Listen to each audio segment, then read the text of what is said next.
Dobrý deň, milí priatelia, milé priateľky, vzácni hostia, vzácne hostky zo Slovenska aj zo zahraničia. Dovolte, aby som vás privítala v Bábkovom divadle na Ráse. Very good morning, esteemed guests, dear friends from Slovakia and abroad. Welcome to our performing hall, which has become conference hall. Welcome to our conference. First, we'll have panel discussions, and then we'll be having a plenary Q&A. We're focusing on our theme, learning through theatre, because it doesn't work in Slovakia, both in terms of formal schooling, which is drama education, which is not even specifically named as such, and it's identified only as in a segmented version. It does have a number of programs which are underway, but it's not formally identified. We only have few isolated aisles that live within their own regions in quite an isolated manner. Before I start talking further, let me share a few practicalities. I see that some of you don't have headphones. The conference is being translated because we have English-speaking presenters. So those of you who don't have yet headphones, please take them. I think this doesn't need to be translated in English because I suppose, ladies, you have it. The translation is given by Lucia Faltinová. And the second point, in the first part, out of 5 presentations, we're sharing examples of good practice in countries where learning through education through drama works. That's Finland, Norway, and Slovenia. We shall then draw the block to conclusion with a presentation from the Czech Republic and from Slovakia, and I present the speakers separately. Then we'll have 25 to 30-minute break. Then from 12, we shall have a plenary discussion where you can ask questions, direct them to our panelists, and then we can also discuss the situation in Slovakia. Education through theatre is the leitmotif of this edition of the festival. The reasons, as you all can suspect, we had 4 years break because of COVID, and other reasons were, particularly during the pandemic, we all kept asking in the art and at schools, we kept asking about the meaning, what's the point of art and culture? Also in a wider framework of latest developments. After the pandemic, the war came, now we have political and economic crisis, and we're asking, what's the point of theatre, art and culture in learning? And that's always been present in our theatre, also at the festival. We also had a festival tour, which is the award-winning aspect of that. We always found it very important to take out even minor productions to very remote areas. Now we moved to schools, and we've discovered an old and yet ever-current topic. We haven't rediscovered it, we rather are revisiting it, and that is learning, education and schooling, and education as raising sensitivity, also as innovation and other means of acquiring wisdom and knowledge through experiential learning, emotions and critical thinking. And we've discovered, and we want also Slovakia to be aware of that there are indeed countries where learning and education through theatre is part of the learning process and part of curricula, which is very successfully incorporated and applied in terms of different forms of learning through the arts, because they realize that a sense of happiness is directly related to the arts. We have 3 pillars that affect us, that we carry in our rucksack. That's family that raises us, school, church, and then the art. We would like to discuss the art today because education through the art is a very broad connotation. It encompasses the 3 lines, that is the schooling through drama education and the inclusion into the curricula, the inclusion of theatre elements.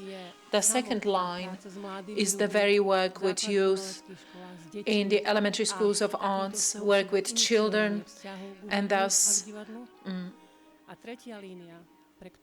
growing relationship with theatre in the young people. And the third line that brought us together is the cooperation of all learning and educational institutions, regardless the age, starting from kindergartens all the way to universities, with cultural institutions and theatres as much as possible and liaise these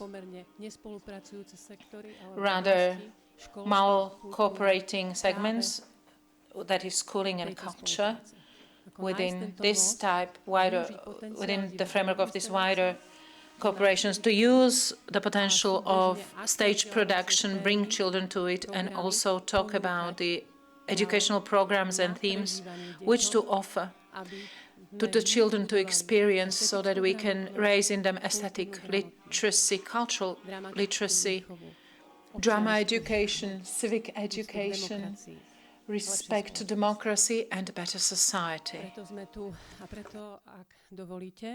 That is why we are here. If I may, I'd like to invite the first of our speakers, who comes from a country where we found inspiration, and that's rucksack. You see it on our posters.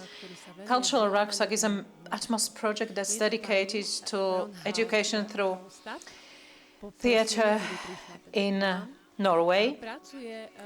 I'd like to invite our speaker, Reinhold. She works in the Kulturtanken, which falls under the Ministry of Culture and Equality in Norway. Reinhold will be telling us more about how the Culture Rucksack works. So the first example of good practice. Yours is the floor.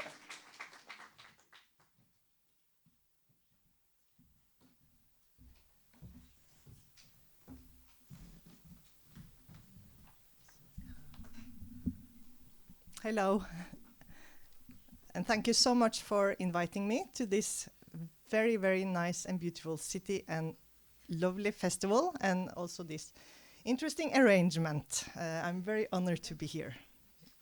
My name is Ragnhild Tronstad. I am a senior advisor for performing arts in Kulturtanken, Arts for Young Audiences Norway.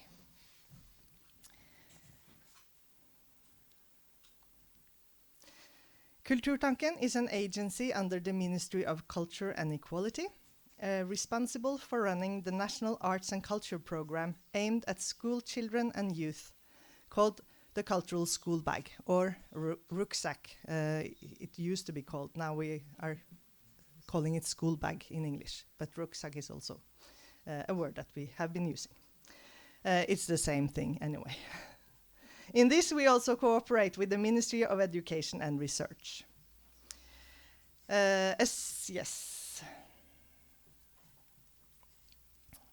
Established in 2001, the Cultural School Bag is a Norwegian national program presenting professional art and culture to pupils in their school time.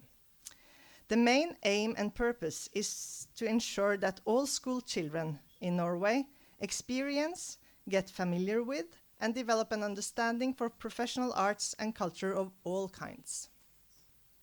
In average, the program offers each pupil 2 to 3 art experiences every year. And this is like a new average, because it used to be 3 to 4, but during COVID it's been 1 to 2, so now I say 2 to 3, and we hope for normal conditions again soon. And these art experiences take place during school hours, either in the schools or the pupils visit a museum, theatre, or concert hall together. This way, the Cultural School Bag is designed to reach all children and youth in Norway, regardless of where they live, their family background, level of income, cultural or religious differences. An explicit democratic aim of the program is that it shall contribute to a shared frame of reference through joint cultural experiences.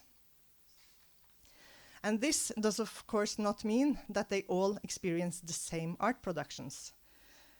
An important principle in the cultural school bag is local relevance and ownership, which is secured through local administration and programming. 1,500 artists, performers, presenters, and art educators were on tour with the cultural school bag in 2021. So, who pays for all this? The schools and the pupils, they pay nothing. A big part of the expenses are covered by the state through the so-called lottery funds. And these are the surplus of the state-owned football betting and lottery. Yes, I see you nod, so you understand what that is. Maybe you have the same. So that goes to sports, and it goes to cultural purposes, including the cultural school bag. The other part is contributed by the involved counties and municipalities and includes their administrative resources.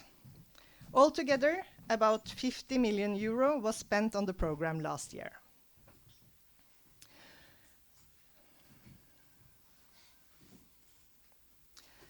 The cultural school bag covers 6 different art fields, and it is required that all children and youth experience productions representing all these fields several times during their school years. The fields include performing arts, visual arts, music, film, literature, and cultural heritage. Performing arts in the cultural school bag includes a variety of theater forms, but also dance and a circus as well. And Circa Theater's performance Garage, that I hope many of you saw yesterday here at the festival, is one example of a theater performance that has been on tour with the cultural school bag. And it is an interesting and very popular example with its very explicit male perspective, which is quite rare in performing arts for young audiences and also in a school context, I think.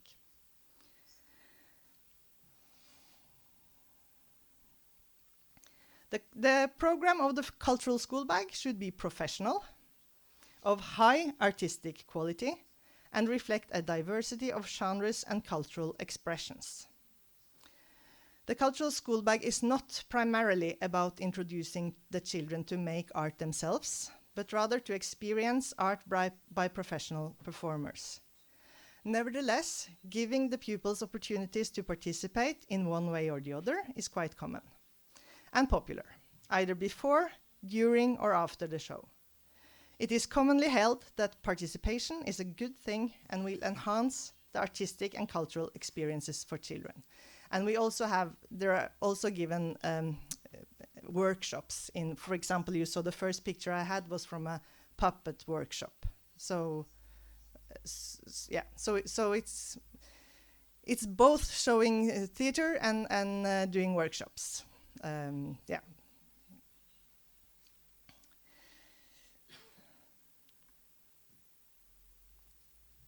This picture here, I can just say that. I will come back to this picture. It's from a performance by Teater Joker called Mulegutten, the Mule Boy. And I will also come back to the picture here from a performance called Lars LOL. Lars is funny, LOL, by Teatret Vårt later. So I just showed it here and I will talk a bit about it later. I can't show everything at the same time. Okay. Let me see. Quality. Quality in art and culture is very difficult to discuss and define, and especially when the target group is children and youth. So, how do we decide which productions are suitable for the cultural school bag? As I said earlier, the administration and programming is done locally.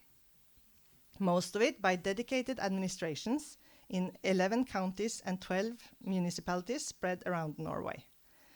In addition, more than 300 municipalities are given the opportunity to decide 1/3 of their local program. So they get 2/3 from the county, and then they decide 1/3 of it themselves. In 2020, the 11 county administrations each received between 1,200 and 1,600 production proposals from artists and cultural workers who wanted to tour in the cultural school bag with their production. And this very high amount of proposal makes it challenging to secure that every proposal receives a solid and fair evaluation. To be able to recognize high artistic quality through a written project proposal and perhaps a video, where there is little time at hand for each proposal, is quite a challenge. So, many TCS administrations have local program committees consisting of artists, educators, cultural workers, and sometimes youth and children, to help them out in this work of evaluating and selecting productions for the program.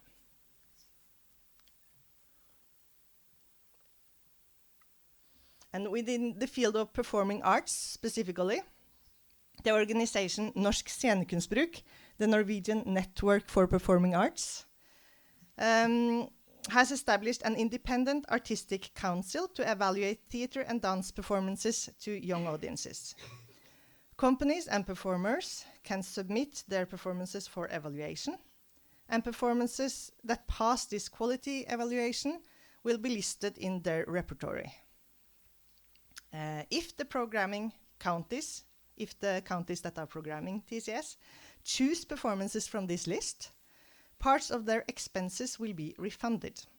Also, they can be sure that their performances has been through an external and qualified quality control.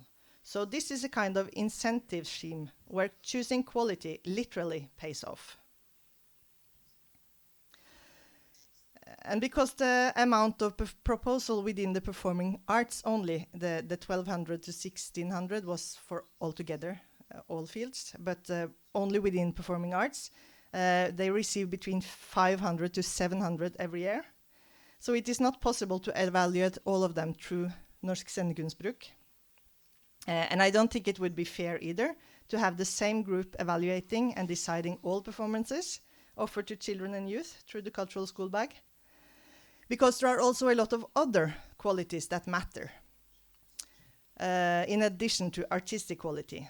For example, relevance to the local community can be important.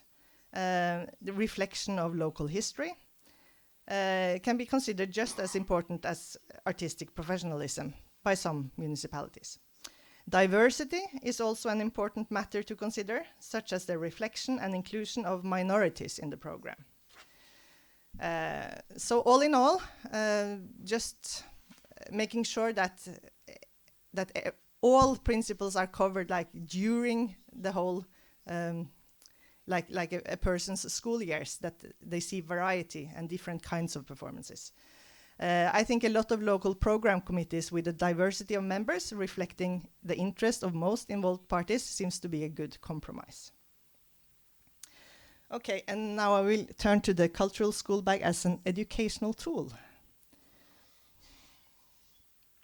How does it find and defend its place in the school system? Happening during school time, one of its founding principles states that TCS, the cultural school bag, shall be relevant to and interact with the school's educational aims and plans. Despite this intention, not all teachers are able to see the value of TCS and how it can contribute to their teaching. Some view TCS as an annoying and meaningless interruption of their work that is preventing them from, rather than in supporting them in their teaching. In a newspaper article, a high school teacher recently described TCS events as popping up as total surprises to everyone, interrupting everything and never corresponding in any meaningful way to the part of the curriculum that she is responsible of teaching. And certainly some school subjects are more easily compatible with the professional art and culture programs of TCS. The relevance of concerts and dance performances may be easier to identify for teachers of music or physical education than to one who is teaching mathematics. A performance of an Ibsen play may have direct relevance to the curriculum of Norwegian class, and a museum visit displaying cultural heritage objects may enrich and inform history class.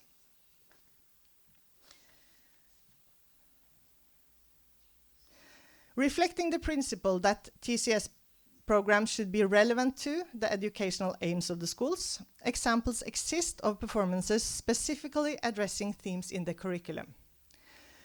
And one is in the picture there, is a theater performance by Theatre Joker, a renowned independent company with more than 30 years experience of producing theater for children. Titled Norway's History in 45 Minutes, this theatrical performance promises to teach the pupils more history in 45 minutes than the teacher is capable of in a year. Perhaps if TCS offered more productions of this kind, it would be more easily acknowledged by all school representatives as a valuable and relevant offer, demonstrating a direct relevance to their internal aims and plans. But in terms of artistic quality and artistic autonomy, this would be more problematic, and possibly it would interfere with another equally important principle stating that TCS shall present professional art and culture of high quality, high artistic and mediational quality. Yeah. So the demand of high artistic quality and artistic autonomy is often a priority of the programmers, actually, while the school system is more focused on utilitarian relevance of the content. Yeah. So naturally, it cannot be the responsibility of the artists to secure the educational outcome of the meeting, as this is not necessarily part of their profession nor their education. Interfering with the artistic autonomy by demanding that art shall fulfill a specific pedagogical purpose may ultimately produce an art experience that is less convincing in terms of artistic quality. Admittedly, as veterans in a TCS context, Theatre Joker there manages this balance very well in their attempt of teaching history through theatre. However, from an essentialist theatre point of view, they have certainly produced several even more convincing works. For example, the recent puppet theatre performance, Mulegutten, the Mule Boy, presently touring the cultural school bag, and that was the elephant picture you saw earlier.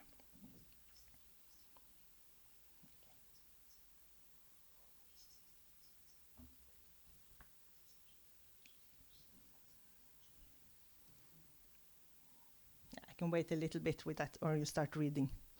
It's a very complicated title. So, a solution to the dilemma could be to make teachers better equipped to utilize art experiences from TCS in their teaching by way of aesthetic learning processes. Aesthetic learning processes are part of the toolbox of methods a teacher ideally should be able to pick and choose from in their teaching. But few students are being trained in these methods at Norwegian teacher education today. And this has to do with less focus on the aesthetic subjects in the teacher education. And also that, for example, drama is no longer a subject of its own in the school system of Norway. I think someone else Tinti can talk more about that, knows more about it than I do. But so it also interferes with the teacher education, and so it's important that teachers get to learn these methods also, to be able to use the cultural school bag in their teaching. And this is the point of departure for the research project called Participed, empowering student teachers as agents of change in cross-sectorial collaborations using the cultural school bag in Norway as a learning platform. Very complicated title, but that's the way to get funding, to have like many good words in the title, buzzwords. The project involves several universities in Norway and will explore the potential of integrating the cultural school bag in the teacher training programs to enhance the understanding among future teachers of how art and aesthetics can contribute to learning.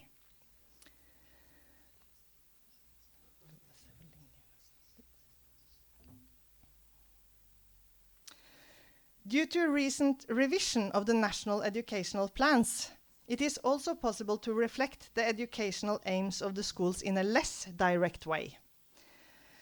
Performances and presentations may relate to the 3 so-called cross-cutting themes that were introduced in the national revision of the educational plans in 2020. And these are public health and life skills, democracy and citizenship, and sustainability. In periods of 6 weeks every year, all school subjects shall refer to one of these. In one period, public health and life skills. In the next, democracy and citizenship, and so on.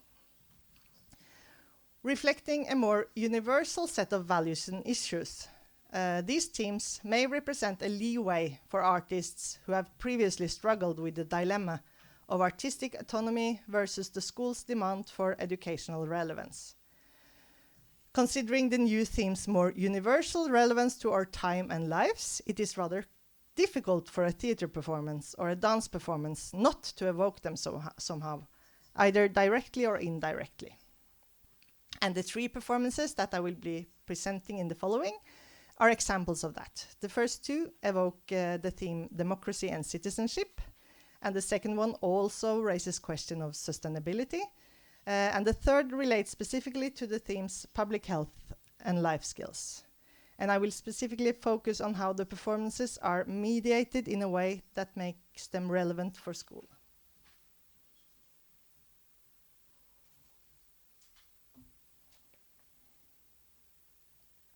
Here. My first example is by the Norwegian National Company for Contemporary Dance, Carte Blanche. The choreographer is Montreal-based Frédéric Gravel, and the performance is titled "But Then We'll Disappear, I'd Prefer Not To." It's an interesting example to discuss in relation to the theme of democracy and citizenship, as it is basically a celebration of individuality, problematizing the difficulties of forming and acting within a community. The dancers are dressed in clothes of different colors, clothes that mark and accentuate different individualities. To begin with, the scene is a myriad of color and movement, and the music is optimistic and energetic. Later, as the dancers start interacting with each other, conflicts arise, and the energy gets gradually darker and more introvert. By the end, they are all included in one depressing mass movement, reflecting a rather dystopian view of the idea of community. It is the municipality of Bergen that programmed the performance for the cultural school bag. And in addition to the performance, they offer a course in how to talk and reflect about art. In the introduction to this course, they write, "Art is important to the democratic dialogue in society, a dialogue that should ideally include as many as possible. Art critique is the place where the bourgeois public sphere, described by Habermas, historically originated, and where different opinions could be measured against each other." A dance performance is often difficult to conceptualize and put in words, but this dystopian version of community presented in this one is well suited to produce food for thought and provoke discussion in class. My next example, Building Conversations, is originally a Dutch performance concept describing itself as a platform for dialogical art. It has been adapted to a Norwegian context by Østfold International Theater, Østfold International Theatre, and is currently being presented to high school students. In this participatory event, groups of 20 pupils are guided by a professional performer in one of two available conversation exercises: agonistic conversation or the Parliament of Things. Agonistic conversation is a form inspired by the Belgian political theorist Chantal Mouffe's idea that art can provide an agonistic space for opponents to play out political conflicts. It is also inspired by how Maori communities use a welcoming ritual to introduce conflicting parties to each other. In the performative exercise, the pupils are first asked to suggest topics for discussion. Then they vote over which of the topics to discuss. And when I participated, Norwegian oil production versus the green transition was elected as the topic for debate. The pupils were asked to choose which of the two main stands they would represent in the discussion, pro or contra an immediate termination of the Norwegian oil industry, and were grouped accordingly. And they were not required to personally identify with the viewpoint that they had chosen to represent. The two groups were given some time for themselves to develop arguments for their position and before the discussion could start. The other conversation format is called the Parliament of Things and is inspired by the French sociologist and anthropologist Bruno Latour and his actor network theory. In the Parliament of Things, participants take on the perspective of actants, that is, non-human actors and conditions that is part of and influence the case for discussion. The session starts by identifying relevant actants, which, in the example of the Norwegian oil industry, could be oil, the ocean, plants or animals of the ocean, the Norwegian Oil Fund, and so on. There is a table with available objects, and every actant identified is assigned an object to represent it.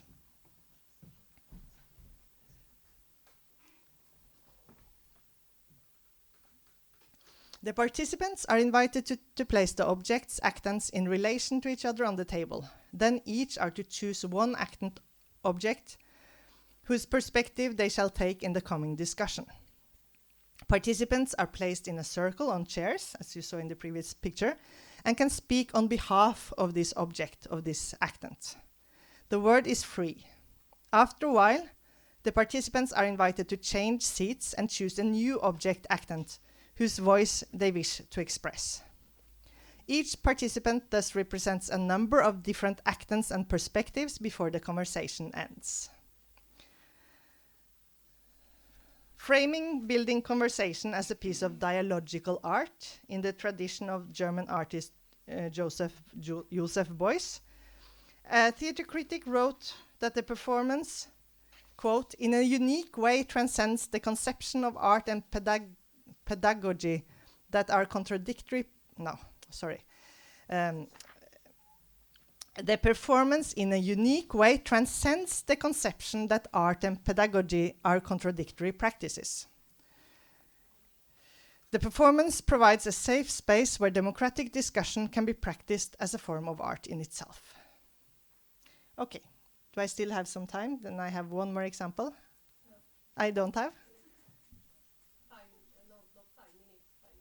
I have 5 minutes. I can, yes, then I get the last example as well. That's good for public health and life skills. Who Are You is an app created to help pupils and their teachers understand, reflect upon, and communicate about the theater performance that was shown in TCS called Lars er lol. Lars is funny, LOL. Lars is a name, and a boy's name. By the regional theater Teatret Vårt. It was the picture you saw in the circle to begin with. Lars er lol is based on a children's novel by Iben Akeli. The main character is a young girl who must make a difficult choice as to whether she should betray someone who likes and trusts her so that she can remain popular among the popular pupils at school, or whether she instead should stand up for herself and her friend, risking her social position. It is a moral dilemma about choosing the right course of action despite the fact that doing so will most certainly ruin her social reputation. The Who Are You app was developed by artistic director Cecilie Lundsholt in collaboration with interactive media artist and programmer Peter Swarovski. The project's main objective was to create an educational tool for the theater performance that the children would want to engage with, and not having to be pressured or guided by their teacher as they would in a normal classroom situation. And thus a game was created. In the game, the pupils are approached by an artificial intelligence called Marius, who tells them that he needs to learn about humanity and ethics. And because his brain is artificial and not human, he doesn't understand the difference between right and wrong. And because of this, the professor that created him thinks he might be dangerous and wants to delete him. So this is a desperate attempt to be allowed to continue existing. Marius then approaches the students to ask, to teach him human ways of thinking and morality. And he asked the pupil ethical questions such as, is it sometimes okay to lie? For example, is it okay to lie to protect someone? And the children must answer each question in order to keep the conversation going. Their answers, yes or no, will decide the course of the conversation and how the game ends, if Marius is allowed to continue existing or not. The theater performance is based on a novel that is protected by copyright, and the game could therefore not in any direct way refer to the content of the fictional universe. Instead, Lundsolt and Swarovski must invent a different, unique concept that made it possible to reflect upon and prepare the ground for discussions about ethical dilemmas central in the performance without directly referring to them. After the app was released, a colleague and I visited 2 classes to observe how the game would be received and to what extent it would succeed in facilitating conversation about the key topics of the theater performance. And there was no doubt that the pupils found the game entertaining, engaging, and an apt conversation starter. The teachers told us that they had been skeptical at first about introducing the pupils to a game during their school day, but now expressed excitement and surprise that the game and conversation with Marius had turned out to be such a useful tool in making the pupils reflect realistically upon netiquette, that is how to behave in relation to other people on the internet, which is a central topic in the curriculum of the 5th grade. It is also a central topic in the performance, where the bullying of and by the protagonist take place online. And so I will skip my last slide and just say thank you very much.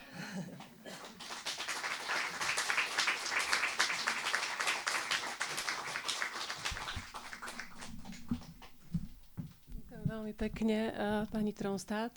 Ďakujem za to, že k nám docestovala z také veľkej diaľky z Nórska. Veľmi si to vážime.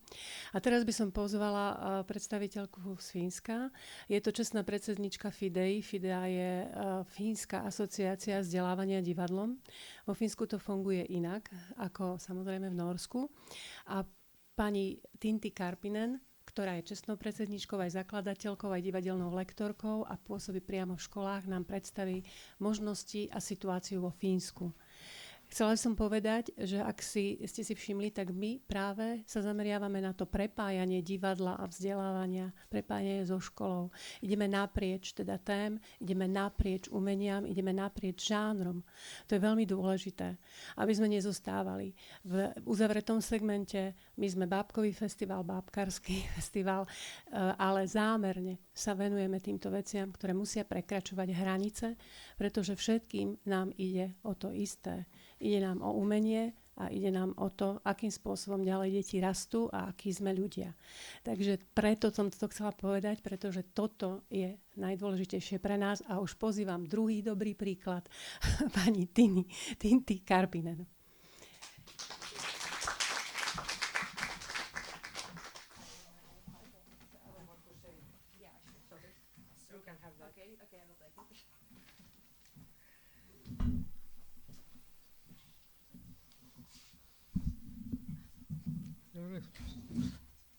Is this okay?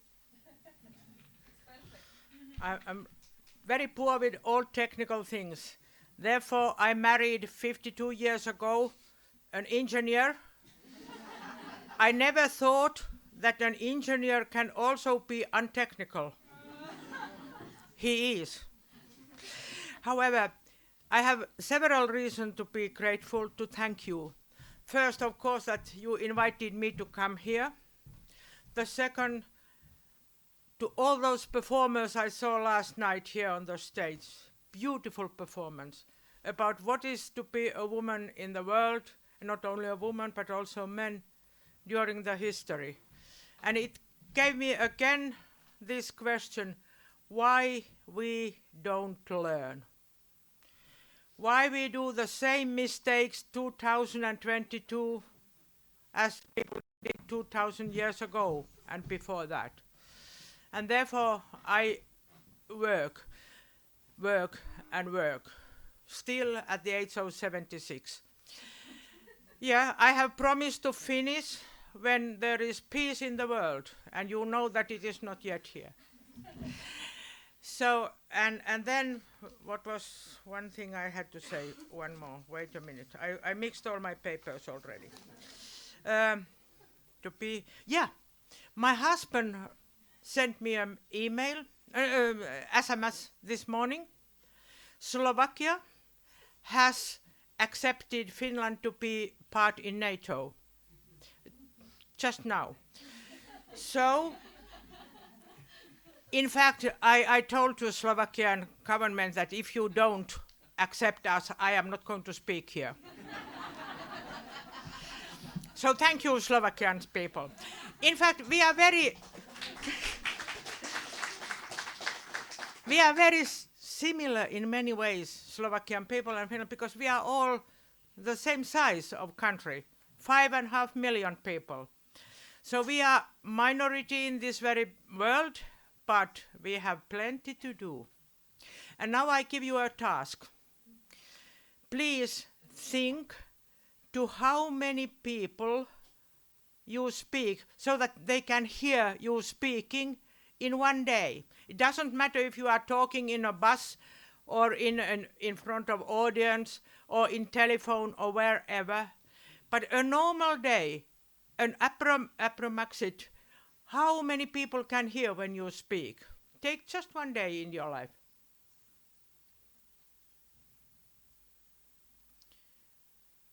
How many has got already 10? Oh, many. Yeah. I am very kind. I asked only one day. Think if I had asked how many people can hear you during 1 week, or during 1 month, or during 1 year. In my age, 1 year is just there. But in your age, it is a little bit more because you are so many younger. However, why I ask you this is, please remember this. I give it always to all my students because I hear always, one single person can do nothing. It is not so much one single person can do in this very world. And then they say that the government should do, or the politicians should do this, or the heads of the countries should do this, and so on and so on. Always somewhere else, instead of I must do. I started already in 70s family courses in Finland, because so many people wanted to work for children, but without children. I wanted to have the children with me. So we had from babies to grandparents, all ages, and we worked with drama and all kind of arts together. And this is what I am in my, how could I say, my character, to work in practice. I am a practical person. Grassroots worker, I would say. And I tell you a story from Athens, because this is very close to my heart. I don't know how you have been taught history in your schools. I know some about it, but not really. But I know how it is done in our country and in many, many, many countries. I was in a drama congress in Athens, and after that I had 1 day off before I left back to Finland. I was in Plaka, and I went into a souvenir shop because they had a chess in the window. Very nice. I played chess with my earlier with my children, but also with my grandchildren. And I thought that that is nice souvenir to my grandchild, because the toys were from the legions of Greek. So the king was Zeus, and the queen was Hera, and so on and so on. I thought, wonderful. I can teach at the same time about the legions in Greece. The young man in that shop told, Madam, I have here much more interesting chess for you. Here, all the toys are real historical persons. So the king is Alexander the Great. You know, drama teacher is drama teacher always, also in civil. So I said, stop. For me, he is not Alexander the Great. For me, he is Alexander the criminal. He watched me. And then I said, let's play a little drama. You are my neighbor. I want to be in the history Tinti the Great. So I kill you and your wife and your children, and I take your house and your car. And then I kill the next one, the next I will take as slaves for myself, and so on and so on and so on. And soon I own plenty of area and I have slaves. Would you call me Tinti the Great or Tinti the criminal? There was a second silence. Then he burst out laughing and said, Madam, I would call you Tinti the criminal. And then we had 1 hour and a half chat with teacup, because it was not a tourist season. It was in beginning of December. There were no other customers, so he had time. He offered me a cup of tea, and we talked about how history is taught in our schools. Still today, in our newspapers, I read about Peter the Great or Alexander the Great or Catherine the Great. And I always translate it into Finnish, Peter the criminal, Alexander the criminal, and so on. When Putin stole Crimea, I said in Finland, there is one wonderful thing. And people watched me, what you say. I said, yes, I love etymology. I never knew why we have the word criminal. Now I know. What does it mean? Because in Finnish we say also kriminaali when you are criminal. It is a loan word. So if you steal Crim, you are criminal. That's it. Okay, this is the reason why I work with drama, because I was born a golden spoon in my mouth, 46. For me, war was imperfect, something behind. And then I was 10 years and I saw in newspapers, in journals, colored photos. That time we didn't have many of them in 50s, about people being killed in Donau, in Hungary. And I realized the war is not imperfect.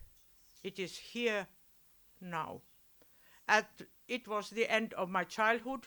I thought that I didn't realize then that I will be a drama teacher who will work for peace education. No. But later on I realized that this is one of the very, very big effects in my thinking. And that's why I want to do all I can to hinder people to suffer, not to be tortured. The principle of Amnesty International is that I 100% disagree with you, but I do all I can so that you can express yourself without violence. And for me, drama and theatre is that. We can handle very difficult things in theatre, and we can disagree fully. If I am in a role, I can be a father in the family, in theatre or in drama, and you can be my son, and we can have a horrible quarrel together. When we stop, Tintti and Dominika are quarreling not at all. And we can analyze it, and we go through it, why you said that and how it felt and all these things. But we can do it in peace. We are not quarreling, we are not hitting each other. And that's why I like so much drama. I have omitted the whole of my life. I work in idea, which is, I would say idea, and I suppose in Slovakian language it's easier if I say idea as well. Because my father used to say that if they write in English uncle, they pronounce it aunt. The opposite almost. You know, it is difficult. English is my third language. So I say IDEA, International Drama Theatre Education Association. And I have been there since it was founded, 92 in Portugal, but also in FIDEA, and now can I take the next picture? Who will help me with this? Yep. Technical, talented person. So this year we celebrate our 50 years in FIDEA. And FIDEA is Finnish Drama Theatre Education Association. And there is a nice joke in our name because very often they write Finnish with one N letter, which means Finnish, like stop. So it was in our web page, IDEA web page, FIDEA, Finnish Drama Theatre Education.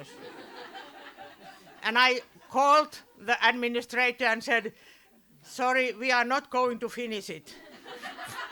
Yet. Never. So I work there still, and it is for me like a family. Because I am the how could I say, the contact, I send emails to people who want to travel to some country, and they ask, do you know any drama people there? And then I said, yes, I know, and I give you a contact info, and this is what I like so much. I can do it for hours and hours at home. And this is the work for drama, because we want to work together. In Finland, most drama teachers are very alone in their schools, because we don't have yet drama as an official subject in schools. It is mentioned 73 times in the curriculum, but it is not as an independent art subject. And this is our work, to get it there, and the day will come before I die. But at the moment, we have plenty of teachers. We have 35 dissertations done in drama and theatre education. And we have 2,000 teachers in Finland who have had more or less drama in their studies to become a teacher in university. I started it already in 70s in Helsinki University to teachers. But it was under the name of, it was a long name, but the last word was improvisation. But I don't care about terms. For me, the main thing is that I could teach them how to use drama, how to put people into roles, how to teach via role playing the content of the issues. You can read all kind of fantastic phrases, but if you don't understand what it is for, why you are doing it.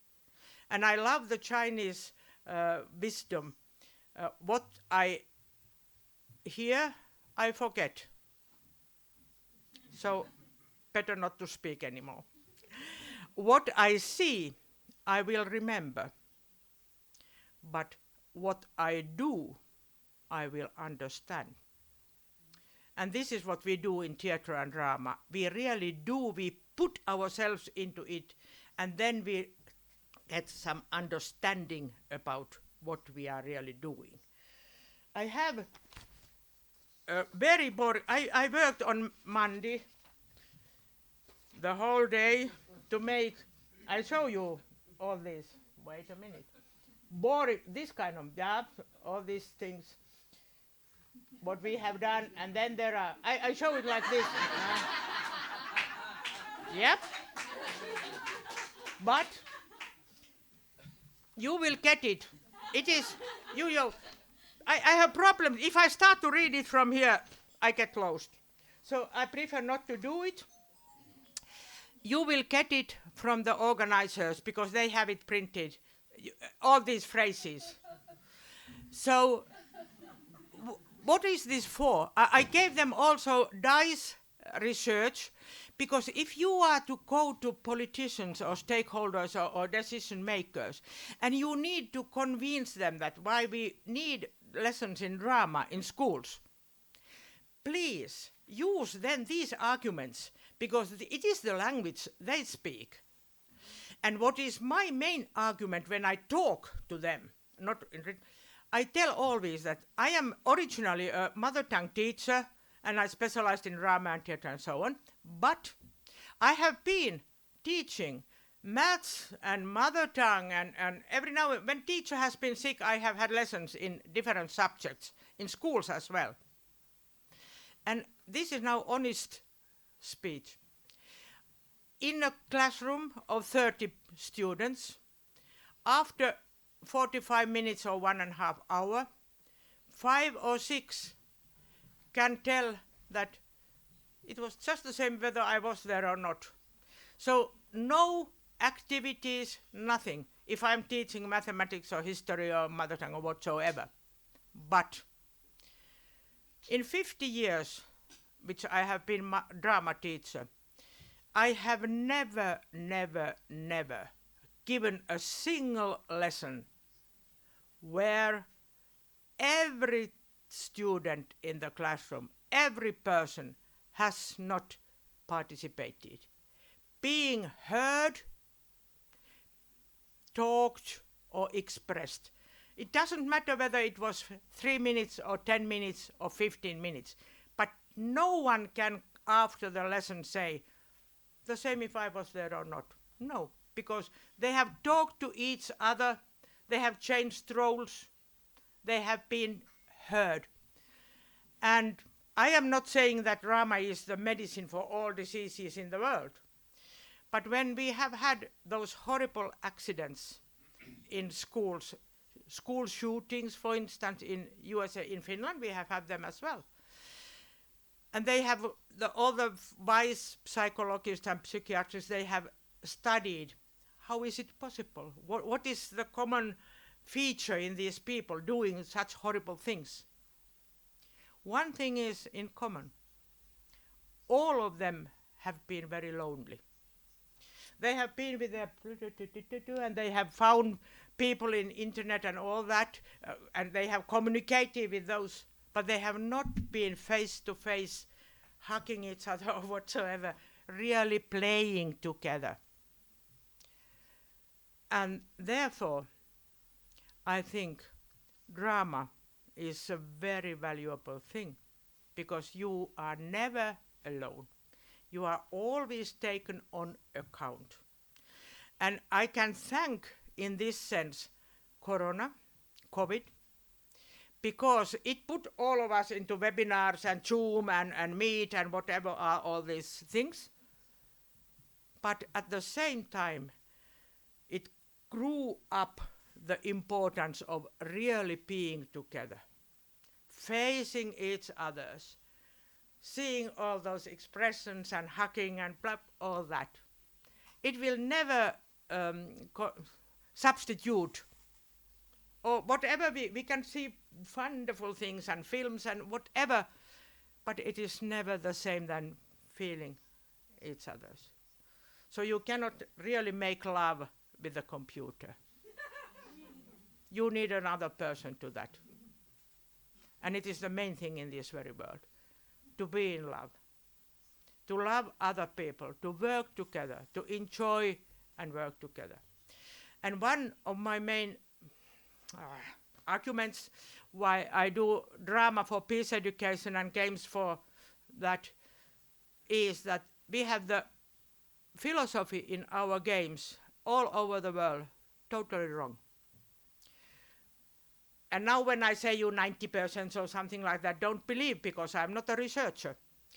But I hope you understand what I mean. I say 90% of all the games we play as children around the world have the wrong philosophy, because if I want to feel that I am good, it means in the game that you must be worse. So if we are playing cards together and the winner is the one who gets most cards, I want to get your cards. And then you feel disappointed because you didn't get most cards. And I am happy because I got them. And if all the games teach this philosophy, think of the world.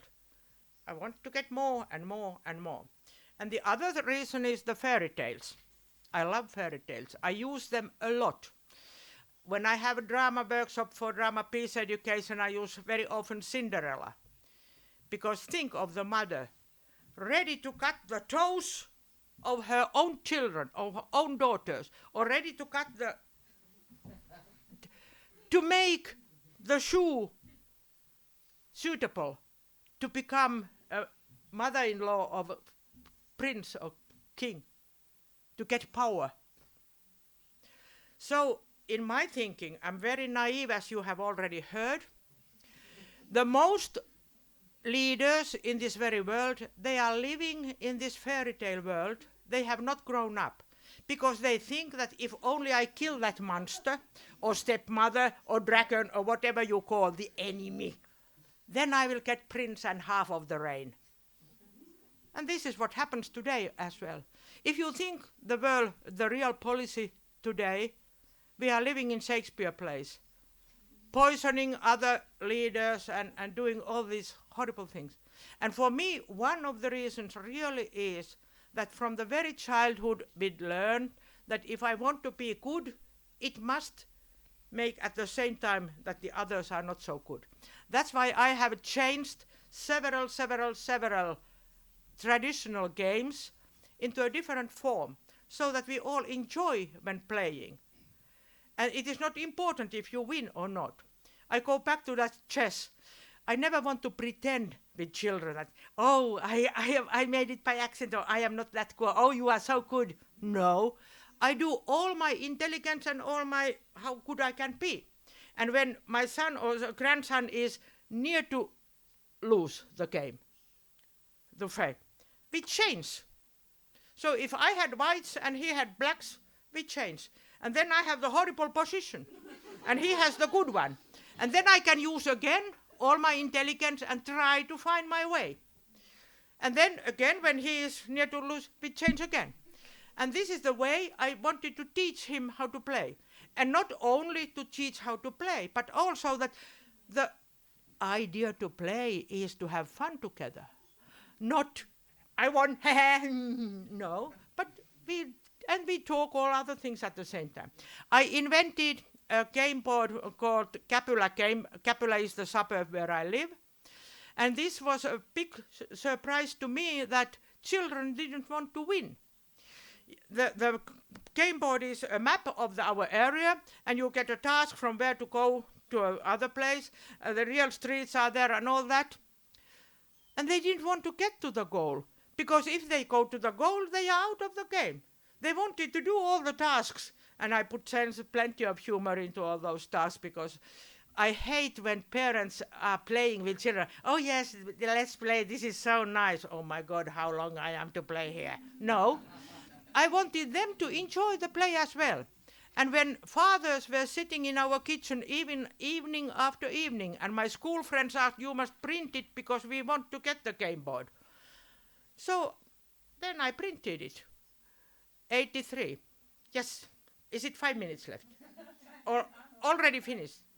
5. Okay, thank you. So I printed it, and 2004 I printed a new one. And the idea got the UNESCO prize with the arguments creative, innovative, and easy to adapt. So if you want to make this game board where people enjoy more to work together than to win, just send me an email. You will give it to participants. So I will send you, I have made an English summary about it. And I tell you one joke about it. It is not a joke, it is, we have a church in our suburb as well. And in Finnish, all the tasks are in rhymes. I love rhymes. So if you stay in that place where the church is, in English I made it, this white church you will visit now and sing there with joy and pleasure. It doesn't matter if you sing like a cow. In God's art, there is no measure. And now we sing all together. And now I put you words here. Pop, pop, pop, pop, pop. Yep. I made a song on Monday. It is a variation. I have sang it several times. So, human rights and education must belong to all. To live in peace and enjoy all arts must belong to all. In education, drama, theatre must belong to all. Politician, you must hear our call.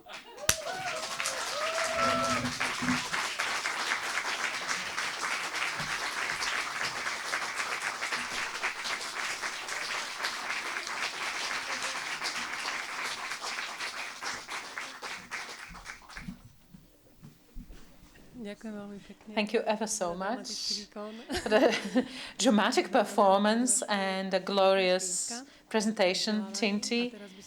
Now I'd like to invite, we're reaching our third presenter from Slovenia. I'd like to point out, which I noticed during the discussion with Tinti, she spoke a lot about communication at the beginning.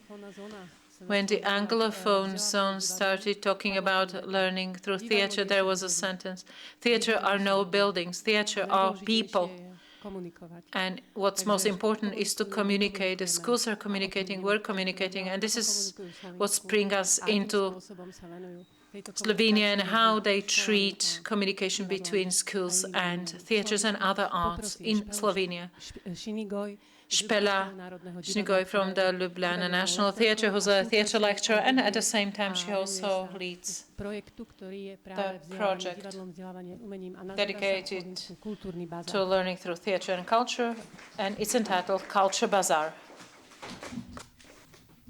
So, hello to everyone. Am I close enough? Yes? Okay. So, before I start, you cannot understand how difficult it is to sit here after Tinti. I'm definitely not facing up to that, but it's a pleasure to be here, and I also would like to thank the organizers to have me, and I'm glad to see so many of you here. Before I say anything more, I'm wondering how many of you are actually teachers who work in schools? I'm not going to ask you to do anything, so it's just so that I get the idea. Don't worry about it. Yeah. Who works in a theater professionally? Okay, good. Yeah, we have this as well. Good. Whatever that means. Well, as you heard, I work in the Slovene National Theatre, Drama Ljubljana. So it's not a theatre aimed like professionally mostly for children at all. We have every once in a while a production for children. But we do have plenty of programs for youth. But I'm not only here today to talk about what we do in our theatre, but mostly to present some of the projects that have been done in Slovenia and I dare say have been successful. So you might be even familiar with some of them because many were done internationally. But anyhow, I think it's really important that we talk about these things so that, you know, sometimes you explore the area which has already been explored. And maybe, you know, there won't be like practical work in there that you might take directly into the classroom, but you will see there's always a correlation. And I wrote here, as you can see on the screen, first something that I think was mentioned. I didn't have my translation plugs on purpose because Slovene language is quite similar to Slovak language and I wasn't even aware of how much. So I'm trying to understand, and I think in the introduction it was mentioned about different approaches when we talk about theatre and education. And mind you, in my belief, I'm certain that theatre on its own is education. Regardless of how you see it, regardless of what age you are.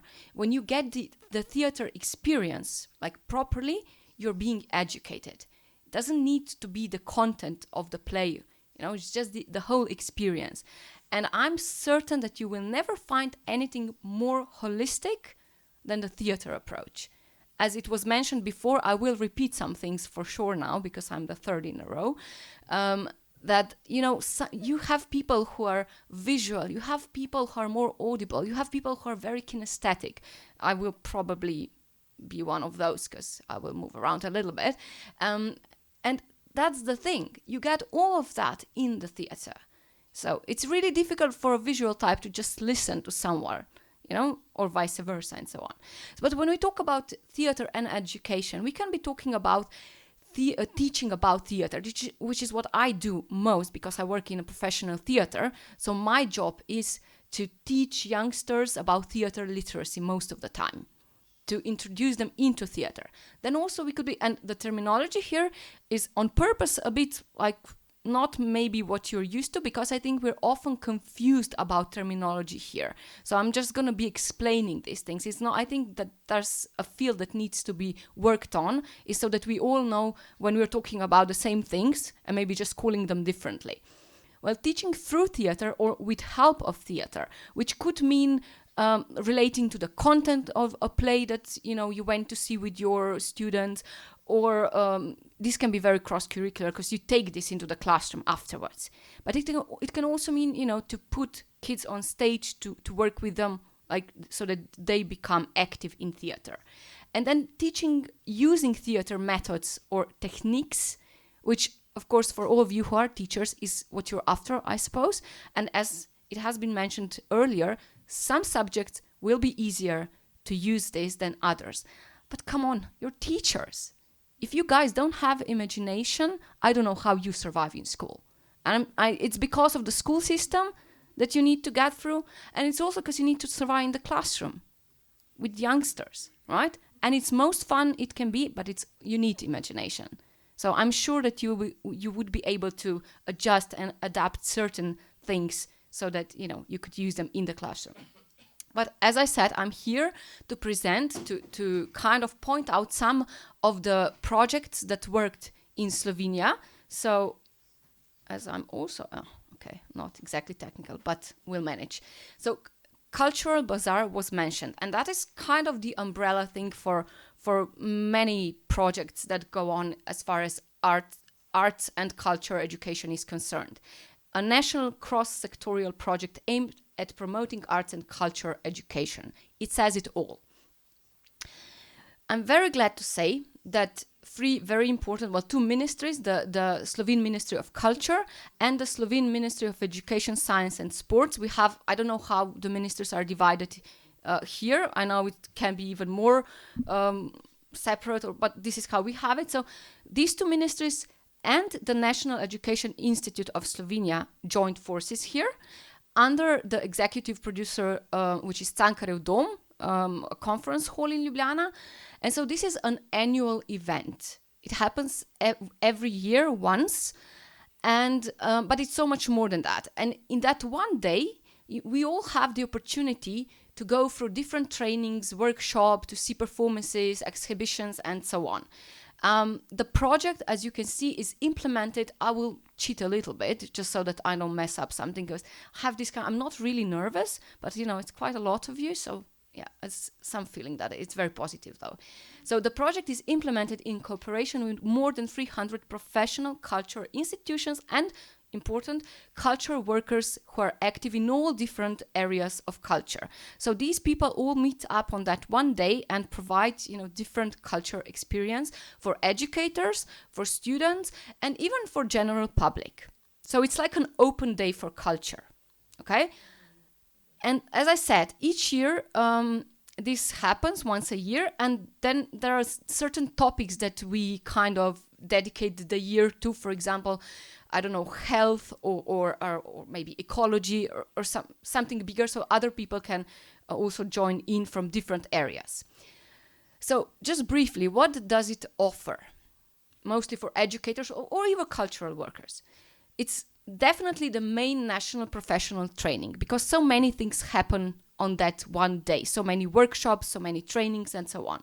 But one thing that I want to point out, because I see it as one of the most important things, is because Culture Bazaar actually goes on throughout the whole year. Because we're trying to kind of put up a network of arts and culture education coordinators. What does that mean? The wish is for each and every school in Slovenia to have at least one arts and culture education coordinator. This would be a teacher in a school who, it's not like an individual job, it's usually a teacher who does that part as well. So it would be someone who is interested in arts and would follow up, what's going on. And as a arts and culture education coordinator, you join in, you sign in, and you get a monthly newsletter about everything that's going on. Yeah. For example, I would be encouraged, because I work in a theater, and because also culture institutions have these coordinators, and kind of comes organic to me as I'm theater pedagogue in Slovene National Theater. That's me, because I'm the contact for schools, for the teachers. They call me and we discuss the things that we would do together then. So the idea is that I would send, and other theaters and other cultural institutions, or even, some artists who work on their own, would send what they are planning to do in the following month. And then this newsletter is formed and it's sent to all the coordinators. So it's a huge network of people who are there with sort of similar ideas and similar aims. And of course, these people would need to work at their schools as somebody who would say, okay, so we have now, next month, there are these opportunities that we can offer to our students, and also inform other teachers about it. In Slovenia, it is all now it's very different from school to school. Unfortunately, there have been examples where somebody would just say, like the director at school would just say, the principal would say, okay, you are going to do it. And maybe that was a person who was really not interested in art, so you can imagine how effective that was. Not at all. But, some schools have more than one coordinator because maybe they have someone who's more interested in music, or someone who's more interested in theater, and so on. And that's the only way that this works. Okay? So this kind of network is really important, and it does work, but we're still in the process of kind of making it work and learning about it. So the other thing that is really important is the web portal, or this online catalog also that the Culture Bazaar has. And this is how it looks when it's in Slovene, what you see here, but just so that you get the idea, here on the top, you see that you have the first, in this pink line, it says, so this network of coordinators, so it's some stuff, some information for them, then you can register there and stuff, and then there's the catalog of offers, so you can check what's maybe if you're looking for a performance, for example, you could search by region, you could search by the type of performance, by keywords, by age group, so you have possibility to find what you're looking for. Then there's also the program for this year's bazaar, and there's some professional education programs that go on, so you have different things mentioned. And the last part is materials, because many projects, and I'm very glad about that, end up with useful materials for teachers.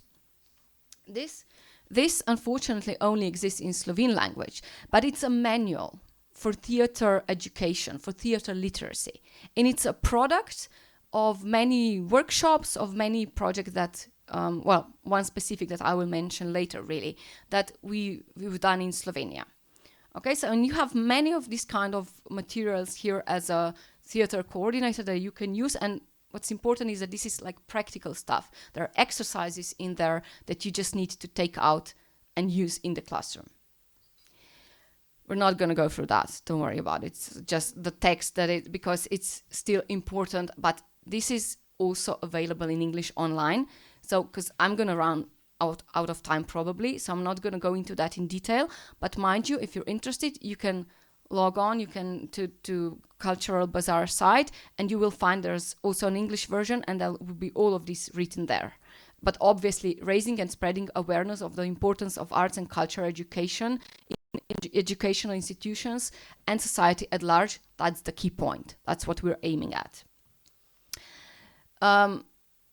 Again, we all know there's been a lot of documents on the topic. We all have recognized it as, well, most of us at least, but also UNESCO as a very important way of teaching, so a part of education. So I'm also not going to go into all this, but what happened through this in the line with UNESCO recommendation, again, these two ministries that I mentioned before, so culture and education ministries in Slovenia and the Slovene National Education Institute joined their forces, and they wrote the national guidelines for arts and culture education in education. Again, available online in detail, but okay. But I just wanted to point out, because it was mentioned earlier how things are in different countries. If I focus on theater a bit more, in Slovenia, although it may sound quite good for now, we also do not have a compulsory subject of theater or drama in our schools. in secondary school, in high school, we have some schools which are oriented, so specialized in performing arts or maybe music or some other arts, but that's different. They have special professional, they have subjects relating to that, but it doesn't mean that in other subjects that there's theater education involved in any way. But generally speaking, primary and secondary schools, no compulsory subjects regarding theater or drama. Luckily though, and that's something that I again relate to Tinti, I think you mentioned how important it is for individuals to never stop pushing, because we have the possibility, and there have been an outline, actually it has been like a plan written for theater subject, drama subject in primary schools, quite exactly so, but it's only optional.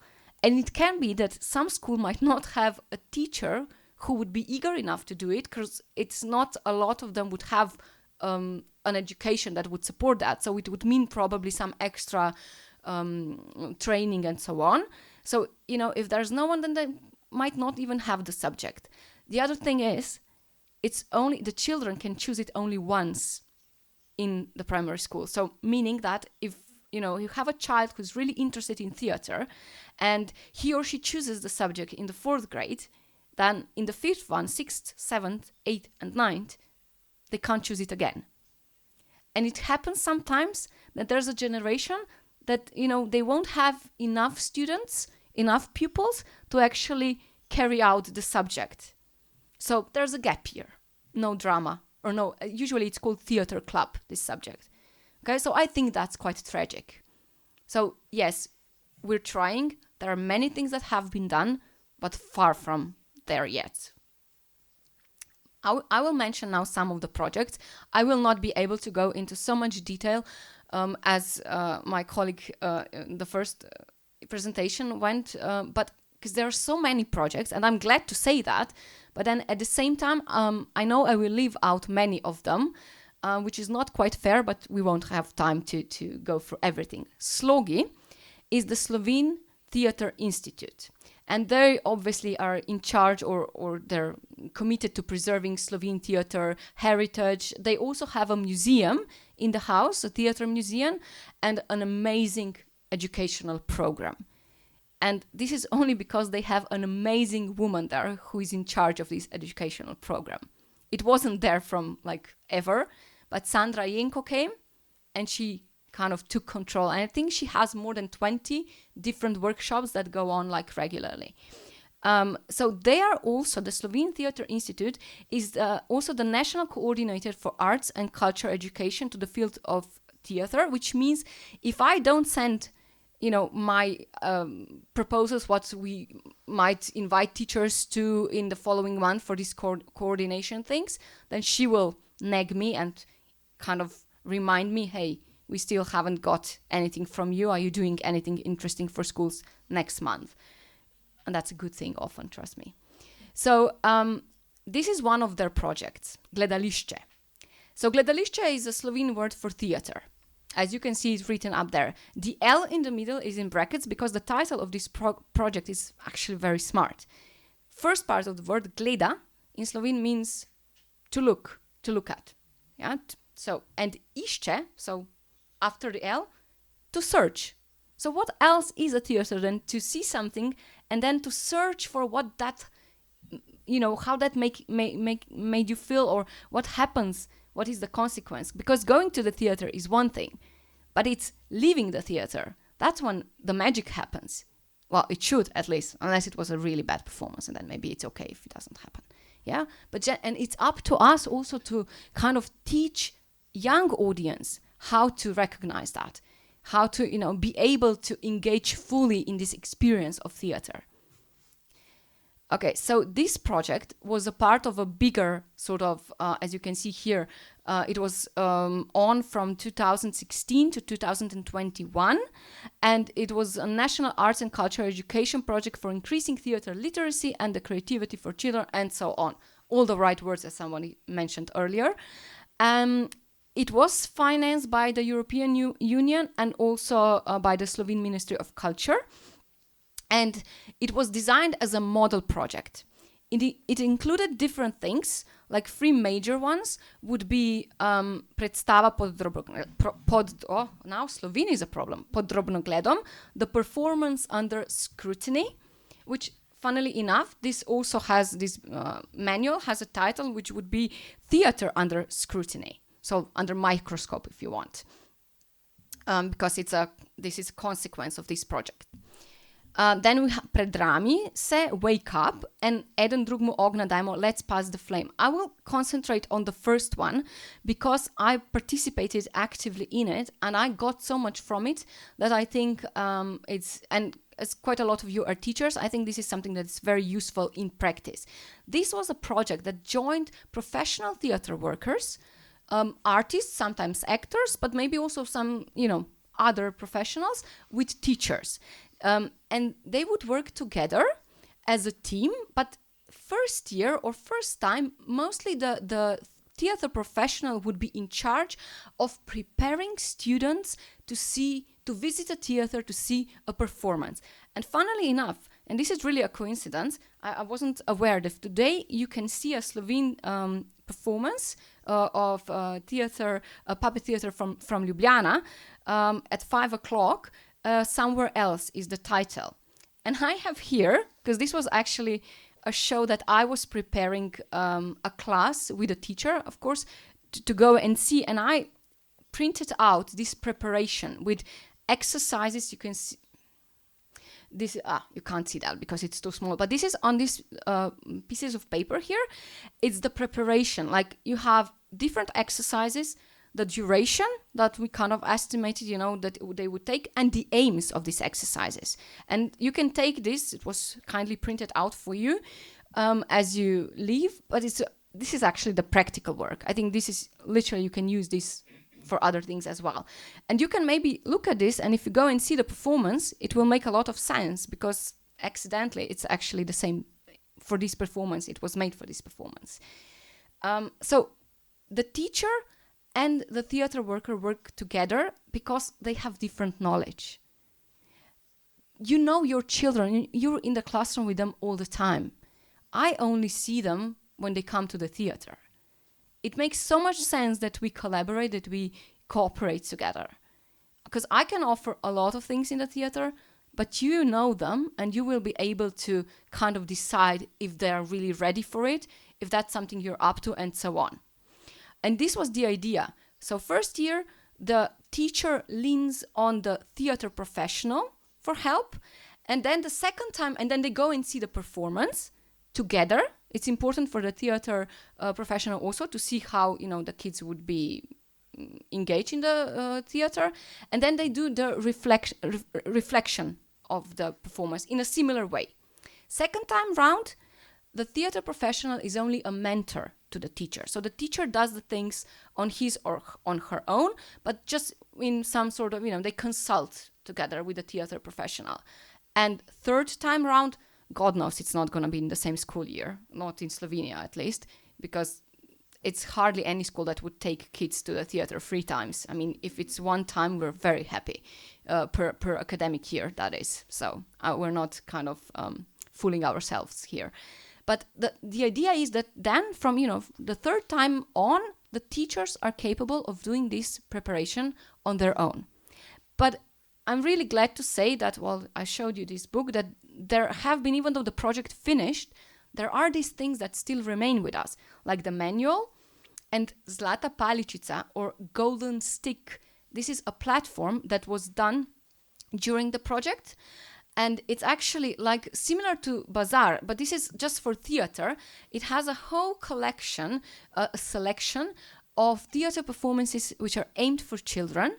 And there's a special jury that decides whether they're quality enough to go on this site. We have 3 professionals. One is a theater professional, the other one is a child psychologist, and the third one is a teacher. And they go and they discuss then together. They see the performances and then discuss together whether to put them on this platform or not. And again, you can search by, not very obvious, but you can search for different topics. You can go by region, by theater, by age group, or keywords. Like you have the idea, I want something about refugees, you would put in refugee and it would probably come out by topics, what kind of performances you can choose from. So Zlata Paličica, although the project finished, still exists because the Slovene Theatre Institute realized the value of it and they keep like upgrading it, and it's still there. And there are other things on it. So the performances that are not on anymore, they would take them away. The new ones get on all the time. And there's also different trainings and different projects that are on this platform. So very useful thing. Moving on, although I could talk about that a lot more, but we have the discussion later. You can ask if you have any questions. Bunker. The Bunker is a non-profit organization that I have to mention because they do amazing things in Slovenia. They, as you can see, for the aim is realization and organization of cultural events. And they want to refresh and invigorate the Slovene cultural space with different innovative approaches. Okay? And what they do really well is also exchange experience, which we all should learn to do more, I think. And their project is called Theatre Playground. You can Google that as well, because luckily they have a really good explanation about everything in English online as well, so you could find more information. This is a project that brings contemporary theatre to schools, but I'll just go to the activities that they offer. It's so many that's why the print is so tiny, but it's the first one that I want to focus on. It's called School in Culture. I don't know if we have in Slovenia, there's this thing called School in Nature. Like, this means that every year, well, not every year, but in different school years, the children are taken for a week. They go to somewhere in nature and they do different activities that are like skiing or swimming. It depends on the season and so on. So spending time in nature, sports and so on. And they did a very clever thing. They swapped it and they say, okay, so we have School in Culture. So instead of going into natural environment, they take them to urban environment. And for 3 days, this is really intense. I haven't done it yet, but I really want to do it because they also do this for educators and so on. And I'm just going to go at some point, because for 3 days, the teachers with their classes go to different performances. But when they're, for example, if they're in Ljubljana and see performance in Ljubljana, they would use the extra time to see maybe a museum, maybe a gallery. And they always kind of also try to do some workshop, maybe with the artist in the theater. So they're really engaged all the way. And the best part, maybe not in educational sense, but I find it really exciting, is they even sleep in these cultural institutions. Can you imagine, like, just pulling out your sleeping bag on the stage of some theater, spending the night there? I think that's where so much magic happens, because all in the evening, they spend the whole day together, doing all sorts of things, in theater, in, gallery, workshop, meeting artists and so on. Can you imagine the conversations that take place while they're putting out those sleeping bags? And that's the thing, because this gets into the classroom whether you want it or not. It's such an intense experience. And they do many more things, as you can see here. They can organize a cultural day. This is something that we also have, like, once or maybe even twice a year during the school time. The school would have a cultural day. So not always theater, maybe sometimes it's music, but it's not as often as we would like, obviously. But it's kind of a vicious circle. Once already? Okay. I knew that was going to happen, so I'm just going to move on a little bit faster. But we have discussion later, so remind me if there's something you want to know. Pionirski Dom, I need to mention them as well. I work with them closely. They're a center, maybe some of you've heard of them, because they have so many international projects. They're definitely, they have some sort of record in that. Usha Strihar-Benčina is an impro teacher there, and they're a center for youth culture. And they kind of, their aim is to find a good way for youngsters to spend their leisure time. I grew up there, literally. It was my second home. And they did this Young Theatre on the Move project, which, because I don't have time to go into in detail, they had partners from Serbia, Romania, Poland, and France, which I think is kind of impressive. But I'm just going to skip this. This is the page that you can find. You see, it's in English. That's why it's good, because you can just type in Young Theatre on the Move. What they did is something like this manual that I mentioned before, but they did it in English. So if you want like proper material with exercises and stuff, you can find it here. We also have Takatuka. I'm just going to mention them now. They're a society who kind of want to promote the theater pedagogy in Slovenia, doing a great job. This is the house where I work. This is the Slovene National Theatre, and it's green. And the first thing I noticed when I got here was that, you know, the house that I entered was also nice and green. So this is inside the main hall. And I wanted to show you this because you see in the first floor, the boxes that are just next to the stage are the worst to see the performance, but that's my working space because I can see the audience. And it's, as educators, you should have that experience sometimes. I enumerated all different things that we do in our theater. And now I won't have time to talk about what I do because I'm running out of time. But it's so many things, and although I won't just maybe, like, obviously I'm the coordinator, but we do prepare children for theater visits. We do reflect in theater or in schools. We have discussions with artists. We do different workshops, but you won't find the list of workshops on our site because I have never, ever in my life done the same workshop because it's always a different group. And as somebody mentioned before, or many times was mentioned, theater is group work. I always talk to the teachers and I always react to the kids who come to the workshop. So I don't see how I could describe a workshop and then it would be something completely else because they wouldn't be sort of responding to what we kind of thought we were going to be doing. I'm going to finish, I promise. We have different clubs so that we meet with youngsters and discuss things that they've seen or theater in general.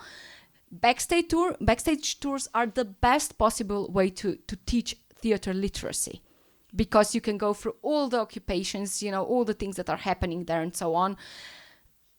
And I'll talk about that maybe if you're interested in our discussion time. These are the points that I thought I was going to have time to discuss and tell you some stories. But again, discussion time will be the right time. But what I just want to maybe focus on this, it says teen mantra. This is only for me because we have seasonal tickets for young audience who watch the regular performances, and obviously we need to prepare them because they're from 12 years on and they see just not something that is adapted for young audience. We choose carefully, but it's proper serious theater, and we always have then discussions as well with artists and so on. But I always tell them one thing, and it's become a mantra for us. So you might come to the theater and you know you're going to see a comedy, but for some reason you feel really depressed when you watch it, or the other way around. You go and see a tragedy and you just feel like you want to laugh all the time. And that's all fine, right? Nobody can tell you how you will react. But as long as there is some reaction, as long as you leave knowing that something happened, it's fine. We can discuss that, we can explore it, and something happened, theater happened. When you leave without anything, then I hope it was just a bad production. Okay? I'll leave it at this. This is who I am. This is what I do. So I work as a theater pedagogue. This is my contact, and I put it here for a reason, because if you have any questions, and even if you're just in Ljubljana at some point, please use it. Let me know where you heard, of me, and we can discuss more. Okay, so thank you for your attention. I will leave this over there if you want later on to take them. Ďakujem veľmi pekne Špele za jej príspevok. Pokračujeme štvrtým príkladom v poradí, ktorý je z Českej republiky. Sorry, thank you very much, Špela. We're continuing with the Czech example. I wanted to mention that we're often talking in circle about, and that's come arisen from Špela's presentation, whoever wants to work children has to know the children. And the same applies to theatre, and also to teach about and educate about theatre. And that was very important in the Czech Republic. And this idea has grown root. They realized the dimension of teaching through theatre, and they have drama edu at some schools and at some departments. There's a department of drama education, or educational drama rather. And there is a studio dedicated to it where they're breaking borders. At this point, there is a strong tendency to include participation of teachers in communication with schools in informal learning between schools and theaters in the Czech Republic. Theatre lecturers wear two hats. They know teaching as well as theatre. They studied drama pedagogy, or they are more specialized on different aspects of theatre, who then work within those theatre lectureship departments. We have Jana Nechvatalová here from the theatre, which is one of the best known theatres in puppetry. That's Theatre Drak, Dragon Theatre, that is fully committed to education through theatre. They also have accredited projects which they keep on developing. And those projects are dedicated to work with school. Yours is the floor. Thank you very much on behalf of the theatre, on behalf for your kind invitation. I'd like to invite the Drak Theatre. Those of you who don't know it, let me just briefly mention. I'm Jana Nechvatalová.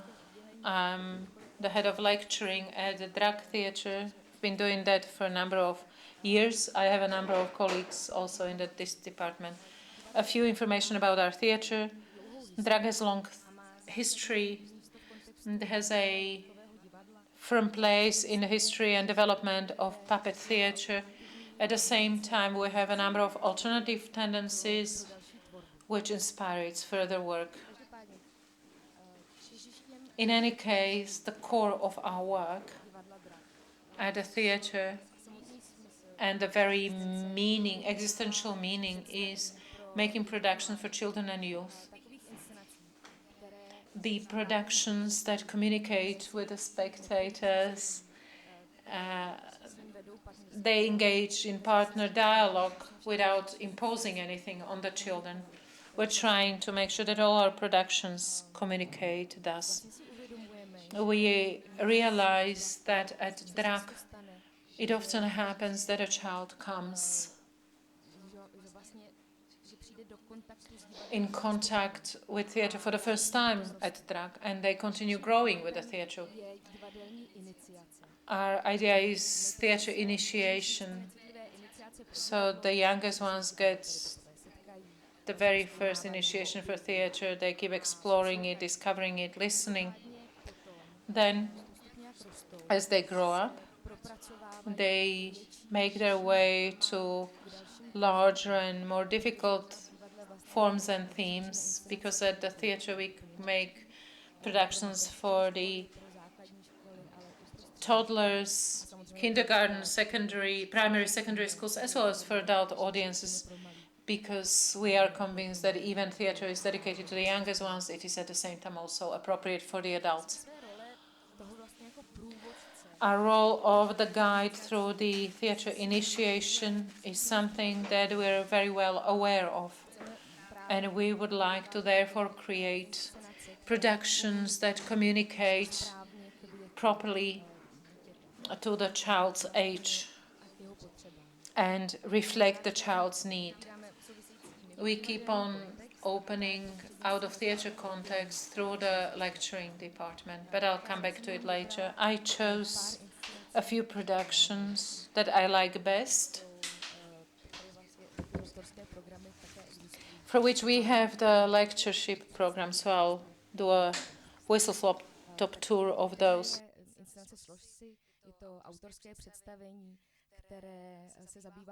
This is an author's project entitled Compose by Yourself. It shows how music piece is made. The stage contains nests where the viewers, children and their parents or school groups sit in those nests around the theatre space, so they thus become direct participant. Another of the productions is a kind of a lullaby, and it's a movement force that communicates in a totally different way. We're trying to make sure that the children who come to us receive as diverse as possible impulses so that they encounter different types of art. Then we have Sleeping Beauty. This is for elementary school children. We obviously deal with also with classical fairy tales. We have 4 premieres a year. One of them, or one of the productions, is always a puppet production, because we're aware of our tradition of puppet theatre. So we support it, and obviously we keep building it further. Then we have the White Dog, that's somewhere in between primary and secondary school. We see that the creative artists keep seeking different means of how to draw young audiences to theatre. We work with the phenomenon of live cinema, where the lead character of the White Dog, you can keep looking on stage throughout, but at the same time the lead character is holding camera and is projecting the perspective of the lead character on the screen. So the audience receives dual perspective of the story. The latest production is Antigone, and that's for our oldest audiences. That's secondary school plus.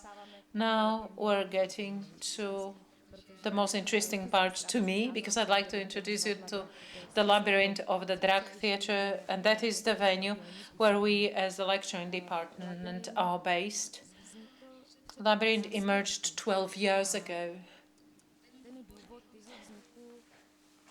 And the reason for its emergence was an effort to merge learning, education and theatre and art, and learning through the art in particular. Once Labyrinth was open, at the very first lecturing programs were led by actors, and that kept gradually developing to the shape it's assumed by today. The lecturing departments, as we heard in the introduction, are pretty much an ordinary and a matter-of-fact part of European theatres. And their role, obviously, is to carry out a whole range of learning and educational activities for all age groups that mediate communication between theatre and its spectators across a range of specters. Our job is not just to look after school groups, but we also keep thinking about the context of theatre, its visitors, the context of the city, region, and the whole society. Who are our spectators? With whom our children come to us? With whom we continue communicating? Whom are we to keep addressing? So those are all the questions we're trying to answer, and then adequately offer the menu to the different types of spectators. And I'll get back to that. So that, just let me take you a tour through the labyrinth. What we have there, we have a theatre gallery on the first floor, which has a long-term exhibition of the history of the drag theatre that tells the audiences, introduces the audiences to the different chapters of history and some milestones. We also have puppets on displays, also minimized set designs. We also have video recordings of earlier performances where children and any visitors become acquainted with the phenomenon, not merely of the drag theatre, but also puppetry in general. On the second floor, we have short-term exhibits. Recently, we had an art show opening on Factory for Utopia that focuses on the dystopic works by Karel Čapek. It was kind of experiential entry into the space, into the venue, that opens the spectators the opportunity to encounter this phenomenon. Then we have Dragon Laboratory. It's for younger children. It's a theatre interactive playground that we can even suggest that it has a kind of a lab method of looking at different types of theatre professions. Then the most interesting is our studio scene. It's not because it's a small stage of the drag theatre where we have smaller scale, more intimate performances, but it is the very space where we create our programs, where we communicate directly with the schools, where it all happens. That is exactly to what I was heading towards. And those are the creative learning programs and cooperation with schools which we offer, which is one of our key missions. So theatre and school.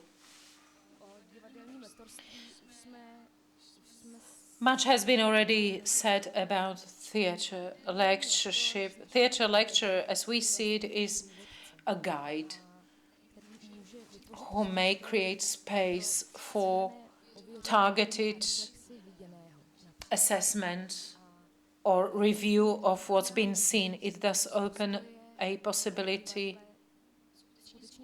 to explore attitudes about theatre and put them vis-a-vis the others who have experienced it. That thus helps critical development of critical position and thinking on the theatre and about the theatre. We have different types of programs that we offer, for instance, workshops on the productions, which are creative programs that prepare the learners for the performance they are going to see, or afterwards they enable them to reflect and advance the selected themes and topics. Learners can become acquainted with broader contexts, with a plot, with a prehistory. They become acquainted with the characters, era, country where it's set. They explore the themes or topics from different angles. So the workshops on the productions are divided into two parts. One is the preparatory, which is the pre-performance and post-performance workshop. The latter, the one that opens mind, is the pre-performance, and the one where it sets people into the context, and the post-performance are more workshops are more reflective but really experiential, using kind of exploratory method where the learners speak on behalf of the characters or to the characters. They take different positions on the contact and the deeds of the characters, and also about how they themselves experience what was going on stage. The workshops on the productions explore the ability of perception and the interpretation of what's been seen. At the same time, they deepen the very experience of the production. We keep testing this, and we learned that it keeps inspiring to further visits to the theatre. And now, when I talk very seriously about toddlers all the way to the adults, how our audiences meet with us in closer contact and how we communicate through different means, and also experientially it inspires to further visits. It inspires to active viewership. It inspires to create closer relationship to our theatre, not just as an institution, but in more general to art. It opens mind to the fact that we want to continue and repeatedly keep in contact with the art. That very children become more sensitive viewers, and our aim is to use theatre means to educate viewership, but also lead them to their own creation, which we also do during our workshops, and we do it continuously. Then we have themed workshops, which is yet another part of our menu for schools, where we go deeper, and we keep discovering the magic and the secret corners of the art of theatre. We keep exploring the different elements and components of art, the different professions, what they mean, what does it mean, how I myself can try, how it were if I were part of theatre from the other side, not being just a spectator. In some, they show the very possibility of peeking beneath the lid or beneath the curtain. For instance, we have acting workshop that not only introduces Romeo and Juliet, but it's very active because at the outset we ask what it might mean to be an actor, what an actor ought to know. Let's try different things, what an actor has to experience, what kind of training he needs to have, what do they get at theatre schools, and what does acting climax in. And then at the end we play Romeo and Juliet. Then they can be a fine artist when they become acquainted with puppets and they learn how easy it is to make a puppet or even more advanced crafts. We work with marionettes. Our aim is to somehow show the traditional puppetry and to show how all the different methods of how to work with a puppet. And then the children take the puppet home. And we keep inviting them to further theatre training.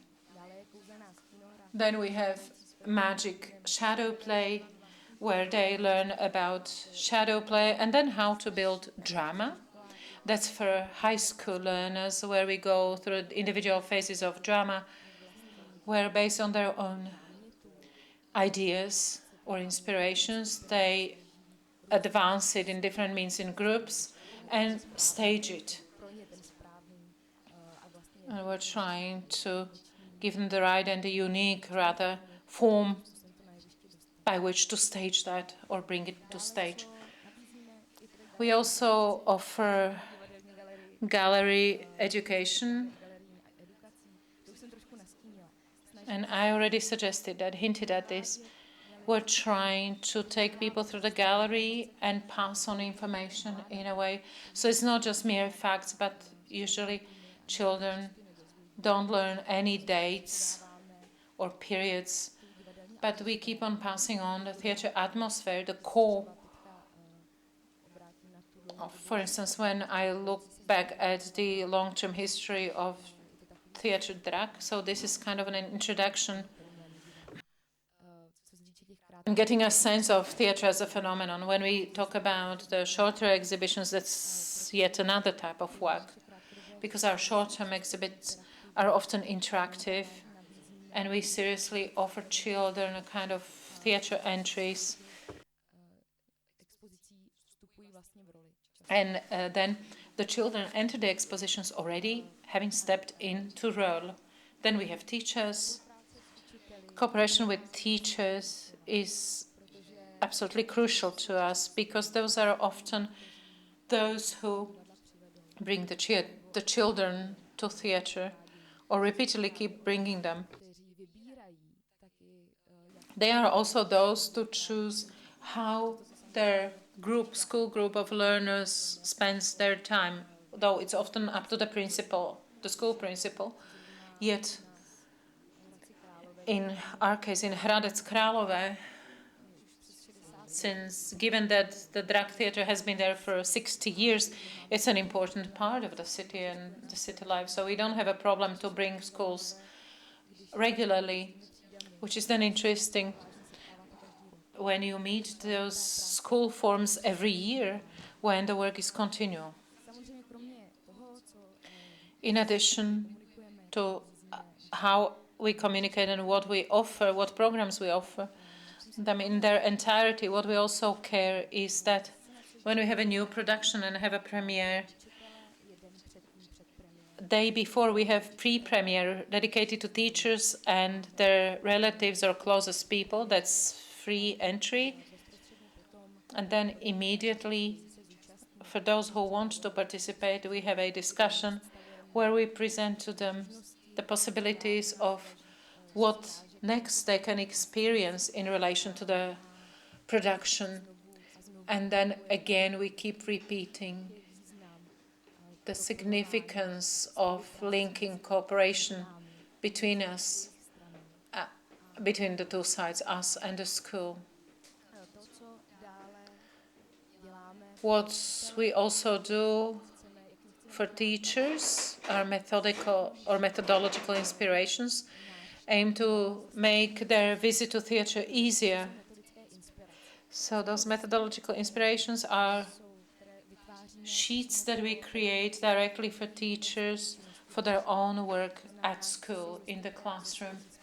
So those sheets have inspiring methodologies, themes, questions, plays, exercises. It's a whole range of different activities which they can use in teaching process. Similarly to the workshops on the productions, they are divided, those sheets, pre-performance that open the mind, and then the reflective sheets post-performance, where we raise specific questions and keep opening themes. We continuously keep seeking innovative methods, so that it's not about a discussion in a vicious circle, but so that it's much more, or just a plain circle in a class, but it's more engaging and interactive. So the big challenge is to create a balance of what is safe for the teacher, because very often they are not very open to using the methods that I would be using when a school group came to me to learn about the forthcoming production, because the status of a teacher and the status of individual children vis-à-vis the others in the form creates an altogether different context than that at our theatre or in our studio. So we're trying to balance, to make sure that it's actually practicable for the teachers. At the same time, we also keep trying to instill in them to make sure that they adapt all these activities to their specific subject or class form and their needs. And we're trying to make sure that those methodical and methodological inspirations are available to every production. If you wanted to look at them, they are available online. You can download them with all productions online. What we also have are workshops directly for the teachers. As it happens, in a week we have a 2-day accredited seminar for teachers who work with teenagers. Here, using an example of a specific production which we attend with the teachers, will show the different methods of how they can prepare for visiting the theatre and how to reflect what's been seen. So those are the more universal opportunities.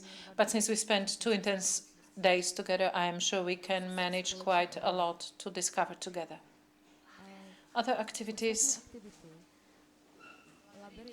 Labyrinth, and in general the drag theatre, as I hinted at before, keeps contemplating who we are within our theatre and the society, how we can, what is our further contribution as an institution, as a theatre, how we can look at the city, at the country, the society. How can we contribute to some problem solving, or at least to address a particular theme? So we keep looking for families, how they can spend free time with us, what are the new and further options, or how to balance the offer so that it's also aesthetic on our part, so that it takes them through the context as an experience and particularly together. We have 2 children's theatre ensembles. One is for younger children, the other one is for the older ones. Throughout the year, that means from October to June, we have authors' production that we keep making with children. This year, we fell in love with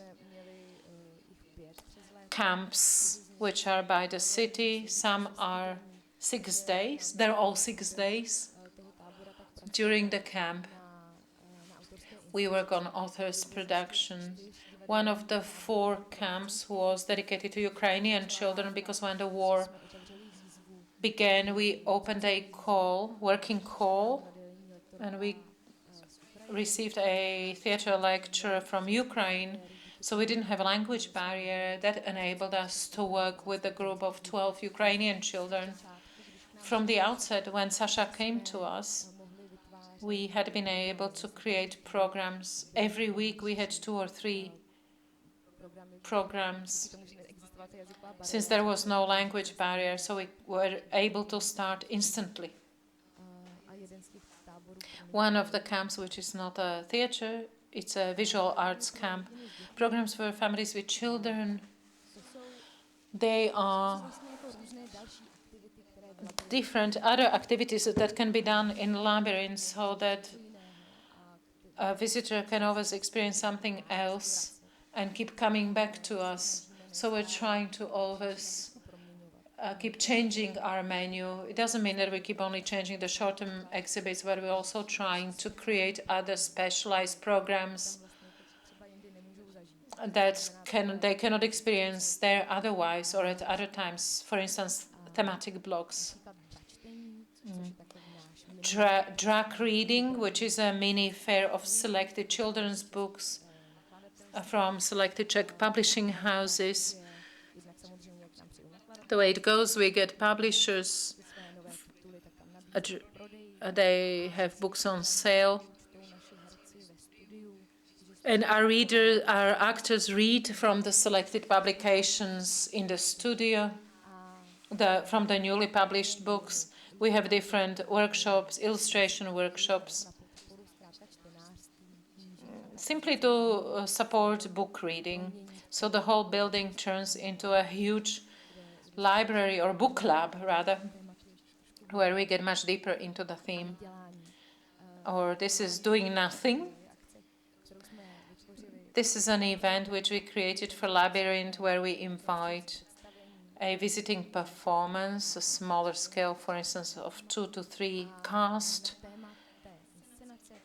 And this doing nothing addresses the theme of the production and transforms the whole labyrinth. So, for instance, now to the sounds of music, we'll be exploring sound, how it emerges, how it works, and what silence means. So we just play with mediating experiences. What I didn't mention is that it's important that we're trying for all activities in the afternoons, activities dedicated to parents with children, so that it's not kind of a babysitting corner, so that the parents don't just drop off their child, but we're trying to support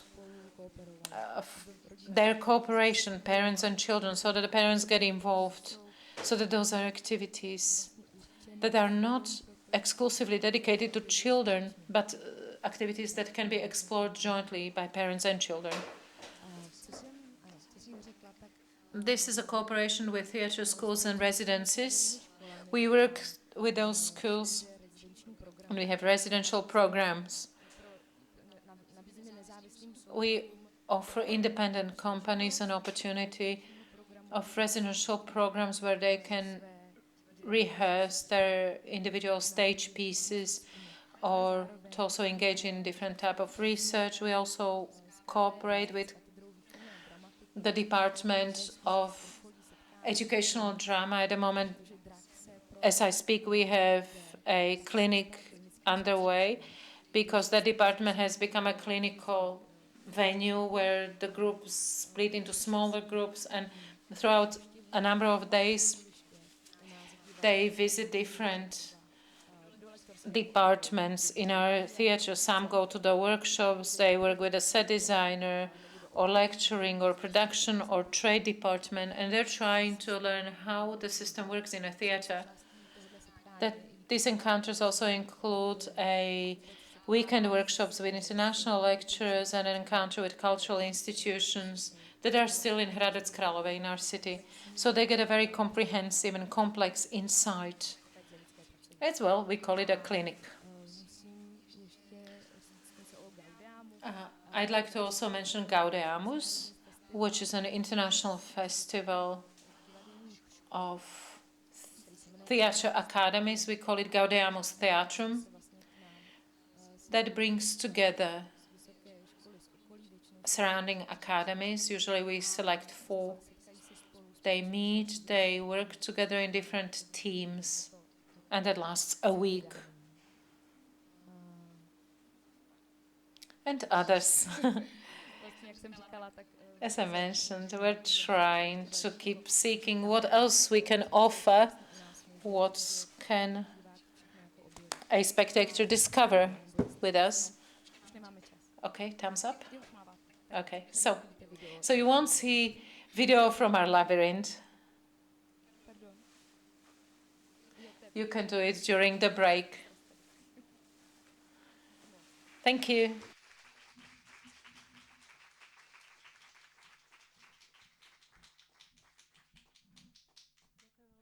Thank you so much, Janka, for your presentation about the really extensive activities and most inspiring for us. And we shall conclude our first part of our gathering today by identifying the situation by Silvester Lavrik, who's committed to the situation in Slovakia.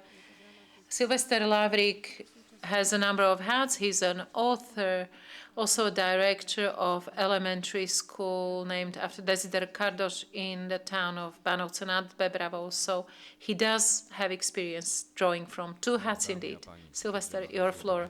Ladies and gentlemen, since I was asked to continue, may I ask you to fasten your seatbelts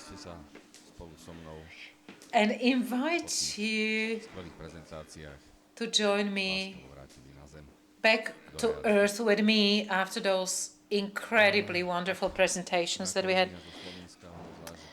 Given what Spela said, that it's very hard to speak after 4 speakers, now I have to face this even more challenging task because I have no good news for us. What's worse, at this point, I don't even have constructive answers. Yet, unlike my esteemed 4 speakers, not because I could not imagine the solutions, but simply because we're totally somewhere else.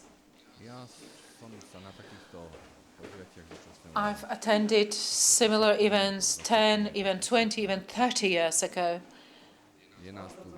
We're quite a number of us like that. On the one hand, I'm delighted that we're meeting again and see each other after many years.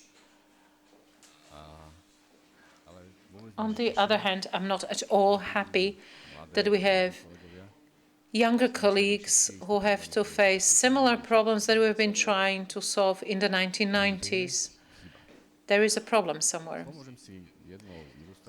I'll use an illustration to help myself as the director of the Elementary School of Arts at Banovce nad Bebravou. I received a letter from the director of the Prague Chamber Orchestra. For the first time, I didn't realize that they had any idea that in Prague that there is a town of Banovce nad Bebravou. But let me read the introduction. Excuse my Czech. Mr. Director, we'd like to offer you a performance of the Prague Chamber Orchestra in the town of Banovce nad Bebravou. In October 23, we have a tour across Slovak cities within the framework of the Ministry of Culture and Ministry of Education of the Czech Republic. It's called the National Plan of Restructuring. That enables our orchestra to play in your city free of charge. The main idea is to present Czech music and Czech performers internationally, and so on and so on. So such letter came to Banovce. Banovce is a rather small town in Slovakia. It's not a village, but it's a small town, quite remote. So if we received it, other bigger towns and cities must have received it across Slovakia. And I remained very sad, of course, because specifically the elementary schools of arts are totally not looked after without any kind of backing in terms of legislation, competencies and system, but I won't be talking about the elementary schools of arts, but let me talk about something else. And that is learning through theatre and in a wider context through the art, and in theatre and in the art. Here in Slovakia is indeed highly unsystematic, really dated, and there is no platform where in Slovakia we could have any meaningful, qualified public discourse on this topic. Yes, Drag, I've been there many times. I also worked there as a visiting stage director. I was there with my productions. I visited their performances repeatedly. I was in Finland, where in Suomenlin we met repeatedly. I went to many other places where the theatre with children, for children, about children is done. I'll help myself with a joke that might epitomize the situation of the theatre here at the crossroads.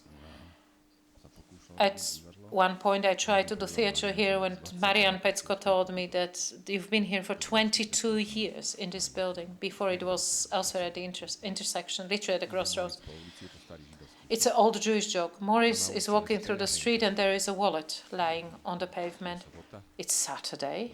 He's contemplating take it or not to take it. He does take it. He fails to know that he's been spotted by the rabbi. Morris, come on, what are you doing? Rabbi, you won't believe this. Everywhere there is Friday around me, except around the wallet there is Saturday. Yes, you also are in this kind of holiday situation, paradoxically. You're not allowed to do anything because it's not within your portfolio. You don't have the funds, you don't have even the blessing from the founding institutions and authorities, and still you do it. You commit sin, you exceed your remit, and you are punished accordingly. It's quite symptomatic. We can mention it perhaps with a kind of a highbrow from other institutions which are called the founding institutions. And the punishment is the highbrow attitude, like, why do you do it? What for? Who cares about it? Our friend Karol Horak once mentioned that, who needs it for? On the other hand, there is no dialogue, not only between theatre institutions, unless we skip the personal anti-system and very extraordinary relations, but there is no systemic and comprehensive dialogue between individual forms of art. There is no dialogue between the Ministry of Education and Culture. At this point, I am here with the kind permission of an institution that employs me part-time. At the moment, it's called NIVAM, National Institute, something of some kind of education. They changed the name last time, so I don't even remember. We keep changing name all the time, but within there is no change whatsoever.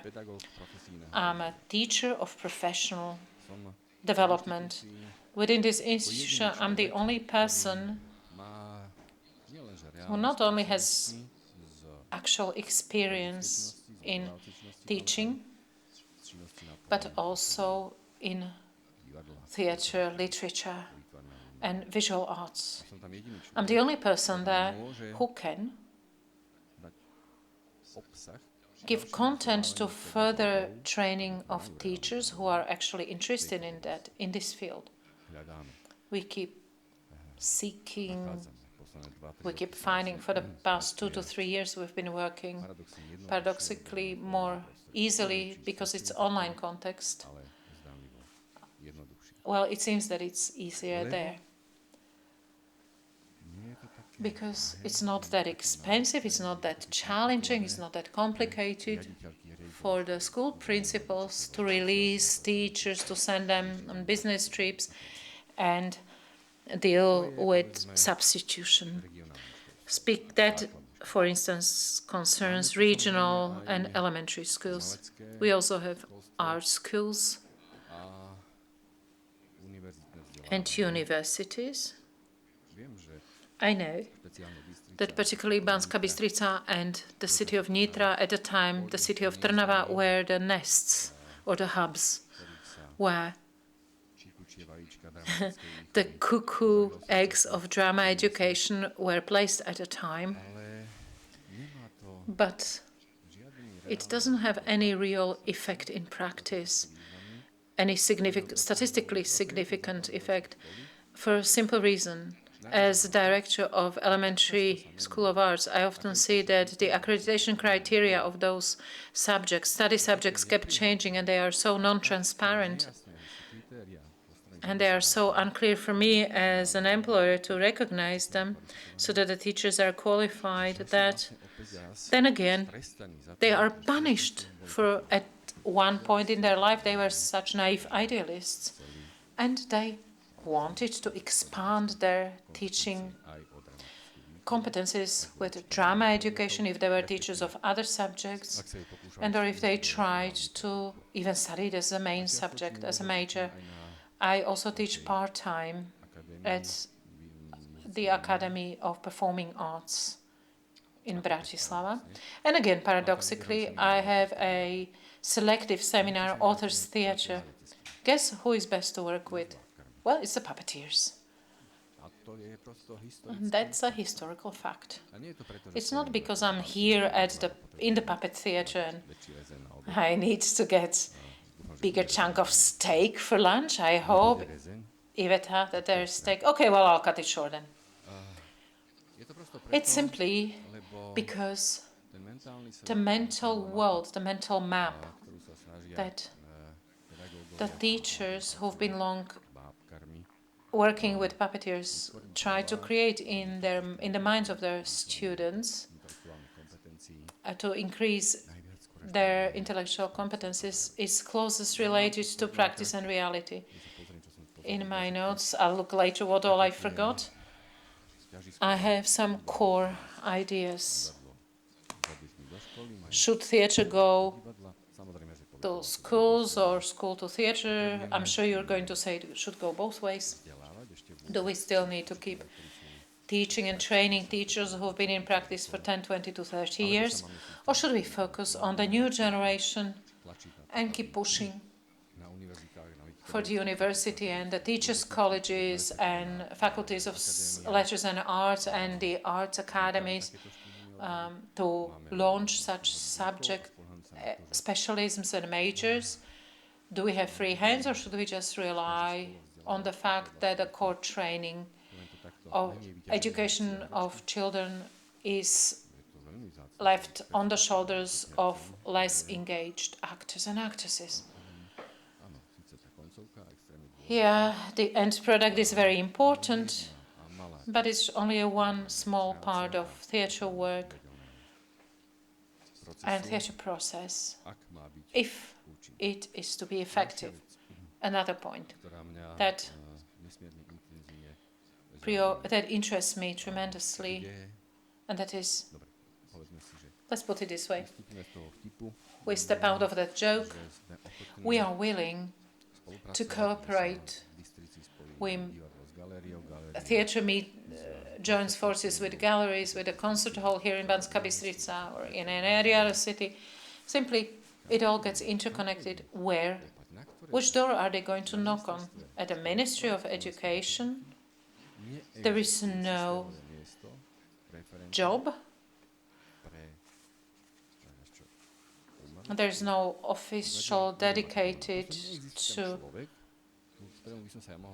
whom I could approach and say, let's deal with elementary schools of art, which is quite specific for the Czech and Slovak Republic, which is quite comparable given its historical background in Slovakia. I noticed that they're not ashamed to. In Slovenia, I noticed that they're not ashamed to have pioneers. We did have that as well. We used to call it the House of Pioneers. Yet, we do not have a dedicated person who would simply move our agenda to those to the decision makers. And we definitely don't have not only a dedicated personnel, but even a will to create a platform that would bring back on the negotiation table the issue of education and learning. I'll put it more broadly, through the arts or through cultivation, increasing sensitivity of our youth in a way so that they get involved, that the highest institutions get involved. That means on the one hand Ministry of Education, on the one hand, on the other one Ministry of Culture, School and Culture on each end. So for instance, you have an activity by which the theatre wants to educate in culture. They send them from culture to school. You go to the Ministry of School, we say, oh, your theatre, so what have we got to do with theatre? So they are totally bulletproof. There is a bulletproof wall, or the two institutions are in bulletproof bubbles, also at the level of legislation, and particularly in terms of willingness to open this debate and the theme. Therefore, I think that even though we have a very vital and vibrant and very progressive theatre world, we have a number of civic activities that are aware of these issues, and they keep generating some activities relevant to this zeitgeist. We do need to assign them public weight. And I have to admit that the invitation to address this gathering I received only particularly because I wanted to find out whether there is among us political will, because it is indeed politics in terms of implementing public interest to engage in something like this. Because as I keep looking at you, I know 5 or 6 people who've been doing this for years. Everybody is a lone ranger. And you keep hitting, for instance, a problem. Again, now we don't have a Ministry of Education. Whoever will come will be the 24th or 26th in the past 30 years. Until yesterday, there was a hot candidate, someone from East Slovakia. Given the lifespan of our ministers of education, by the time he reaches Bratislava from the easternmost part of Slovakia, the city of Trebišov, half of his lifespan is up. Now we have a new favorite, whoever that is. But he does not like some minor point in the children's reader. We have a lot of bon mots from practice which I could unfortunately offer in plentitude. I therefore think that it's very important for us to open up to the world. We do have examples of this kind of working meeting, so that through joint forces, be it through the memorandum or behind the scenes negotiations in the Parliament, in the Committee for Culture and Education, for instance, where Jozef Pročko has the main say, he's an actor. So that we help to create a platform that would open public debate on all those matters that they deal with at drag in Slovenia, in Finland, Norway, and where it's become a matter of fact. We can even join forces with the judoists or karate players, but not with the judo men from Moscow, certainly not. But simply, we do have ourselves to open our imagination within, and we have to open our own mind. Even though I started by saying that over the past 3 decades we didn't make any major progress, but even we have to say that even if we're not much further in 20 years, we have to endure for at least 1 second longer than the ignoramuses who are not deciding about us, who are not deciding about us. We simply do not exist for them, and that is indeed the problem. Here, there is simply no public commission for the people, the public, particularly the youth, had as a natural part of their lifestyle cultivation and expansion of intellectual competencies of their own personality. We do not have that. There are no struggles, no quarrels. I want to get more cards, as Júlia mentioned, and therefore I win. But the play as a process, that's what our aim is. And if we know something and achieve something, then let's keep on meeting. Let's not be shy. Let's not make excuses looking for what divides us, but let's keep finding platforms that bring us together. Let's keep exchanging experience, because here in this theatre, over 22 years ago, I acquired my first directorial and authorial experience. It was here at the time. Not that you didn't get moved, but no, the systemic methods that you're using today, there have been at home here already. I came here with an anticipation with which I kept listening to the experiences from Finland and elsewhere, as our esteemed four speakers shared. And this is where I received the experiences. I only wish that there are more of such crossroads, even though you're no longer physically at the crossroads, that keep moving us along the right journey. I have 3 more sentences at the end. I have to check them out. Let me put my spectacles on.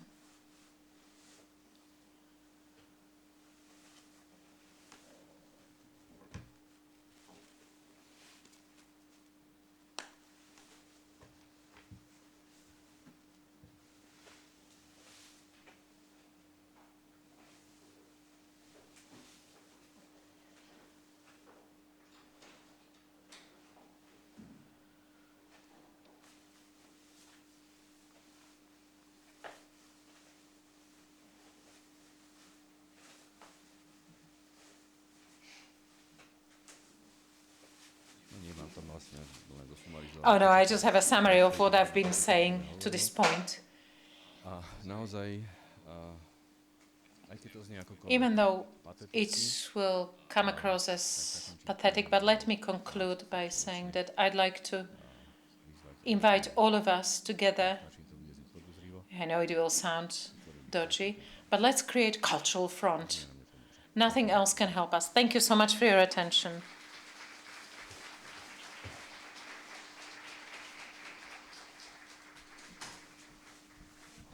Thank you ever so much, Silvestra Lavrik. And now we have a break, 20 minutes.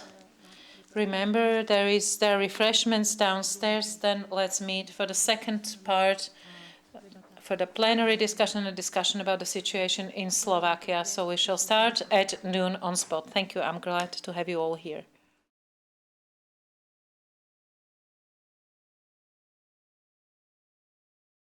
If you allow me, let's continue in our plenary discussion and the Q&A.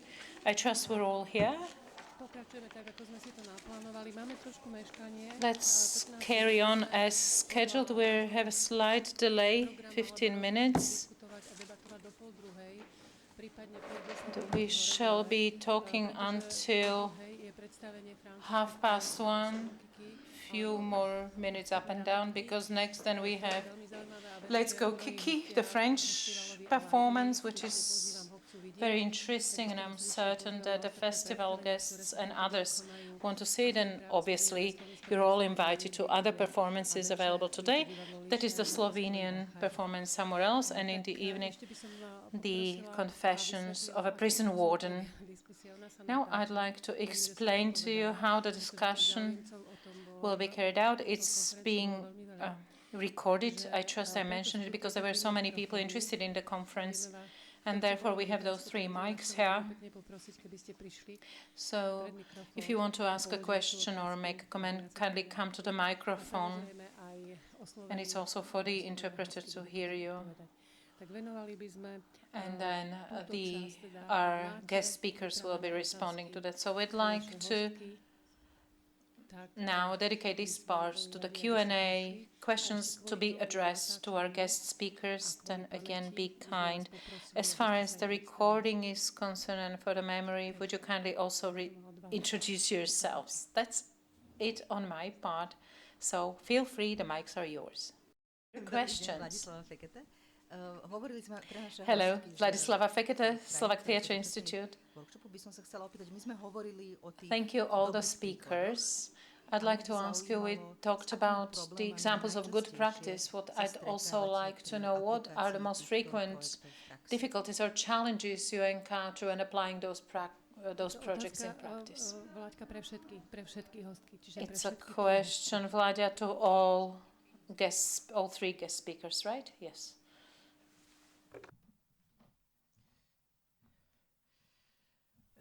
One which I see as a very big problem is that too many teachers are using cookbooks. They go to a drama course and then they copy everything, they write down everything, and then they want to go and do all the things in their classroom. Instead of thinking what they have learned, I give a symbol. If there is a visual artist going to an art exhibition, seeing all different types of paintings, he will or she will never go back home and start to make similar paintings. In that case, he is not an artist, he's a copyist, and we have photocopy machines already. So I say always to my students, you can use all the exercises, all the projects we have done, all the drama processes and all those, what we have done. That's not forbidden by no means. That's why I do it with you. But you are never, never, never allowed to say, I do this because Tinti said this and this and this. So if you don't use it for your own goal, you must melt it inside yourself so that it is part of your teaching. And for me, teaching is an art form. So if it is not that, then it is useless. It is just reading a copy. Another thing, when I started in 70s, all teachers, when I started to train teachers, not only in Helsinki University but around Finland, they always told me that yes, but we have a curriculum and we have the plan for mother tongue and we have the plan for history. We have no time for that. And then they check what we have done. So there was a diary in each class that time, and I had a lesson about mother tongue, and I wrote as a content of that lesson a frog. And I was waiting and waiting and waiting 15 years when the inspectors will contact me and ask, what have you done during the mother tongue lesson when it is a frog? They never asked. So I told always to teachers, don't use this kind of excuses. You are the person who is responsible what you want to get in your lesson. Doesn't matter if you teach mother tongue or visual art or history or biology, whatever. But if you use drama to make it more efficient, to make it more understandable for students, use it. And these are the 2 things. The other thing is, of course, that we need to have it as an independent subject in the school, which we don't have yet. We have music and we have visual arts. They are always, it's not only in Finland, in all Western countries. But drama and theatre is a stepchild, still there. There are some countries, in Iceland, they have now it as a compulsory subject.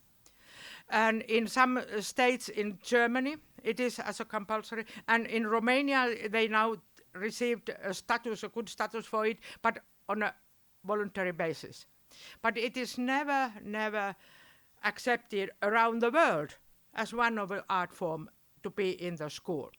And my example is that I don't know any country, any village, any community where they teach mathematics if there happens to be a teacher who is interested in mathematics. It is self-clear that it is in the curriculum. Drama has this position. If there happens to be a teacher who is trained and who is interested, then they might have volunteer subject as in that school. And this is what I'm fighting against, and you know that I will live 150 years because the fight is in the beginning. Thank you.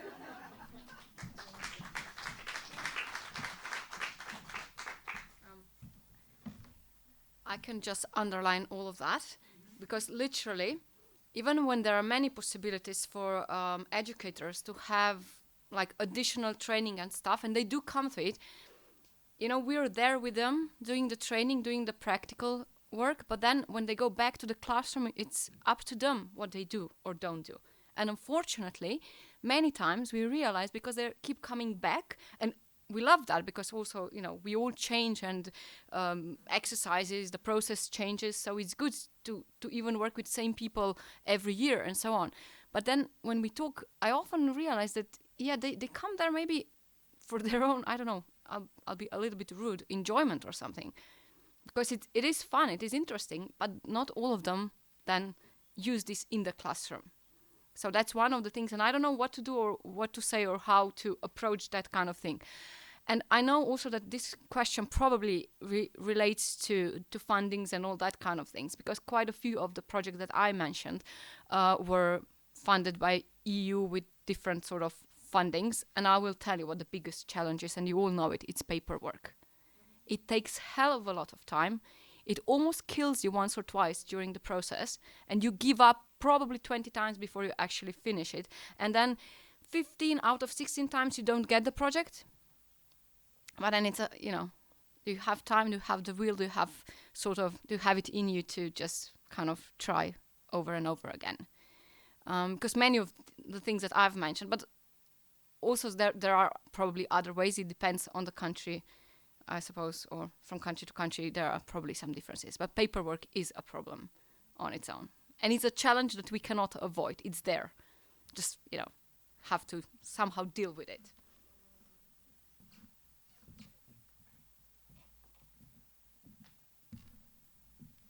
Yes, thank you for the question.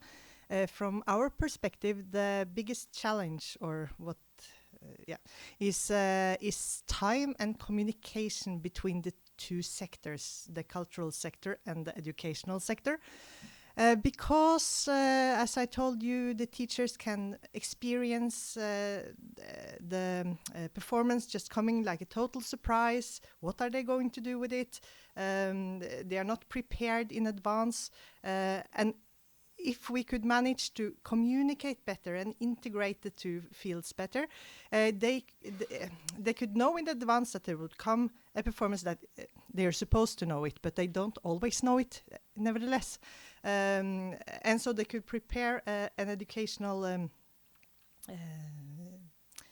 tasks for it, and everything would like be much more fluent and function much better. And we do have projects to bridge culture and education in this way. We have something called the cultural contacts, that every school shall have a cultural contact going through the program, what is coming to the school the coming year, and informing the teachers and handing out the material for the performances and so. But it's a big system, so it doesn't always work so fluently, unfortunately. So, thank you.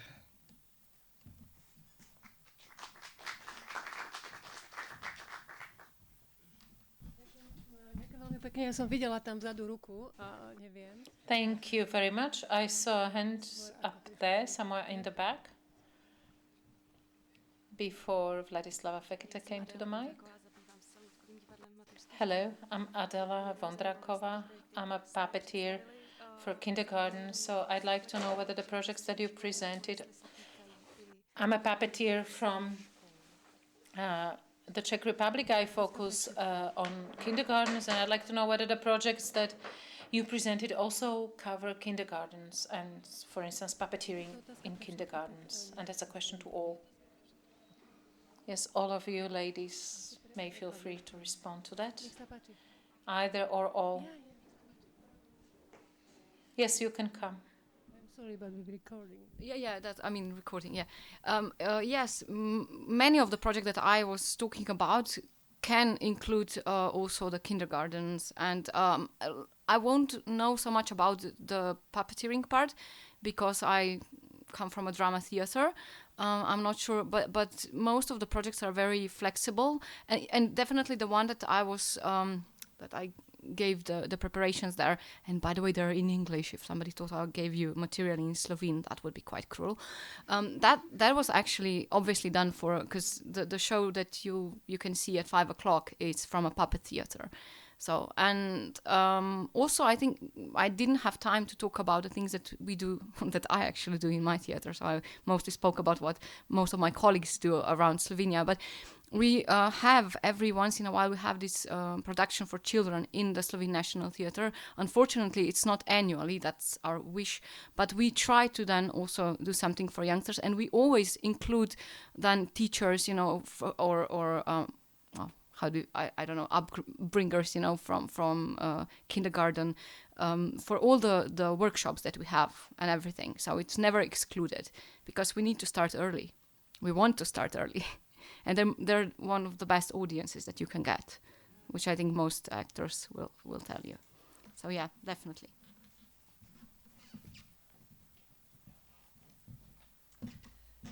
Yes, puppet theatre definitely is part of it, along with the other genres. Kindergarten is it's an economical question, because the Ministry of Culture would like us to include kindergarten in the cultural school bag, but within the same frame of money, what we already have to make theatre for. And that's a problem, because then the other program will be reduced, the school program. So until further notice, the counties are asked to, or they are told that they are allowed to use this also for kindergarten, and in a way encouraged to open the performances for the smallest classes, like first and second grade, also for the oldest kindergarten kinder, so that they also have an offer. Yeah.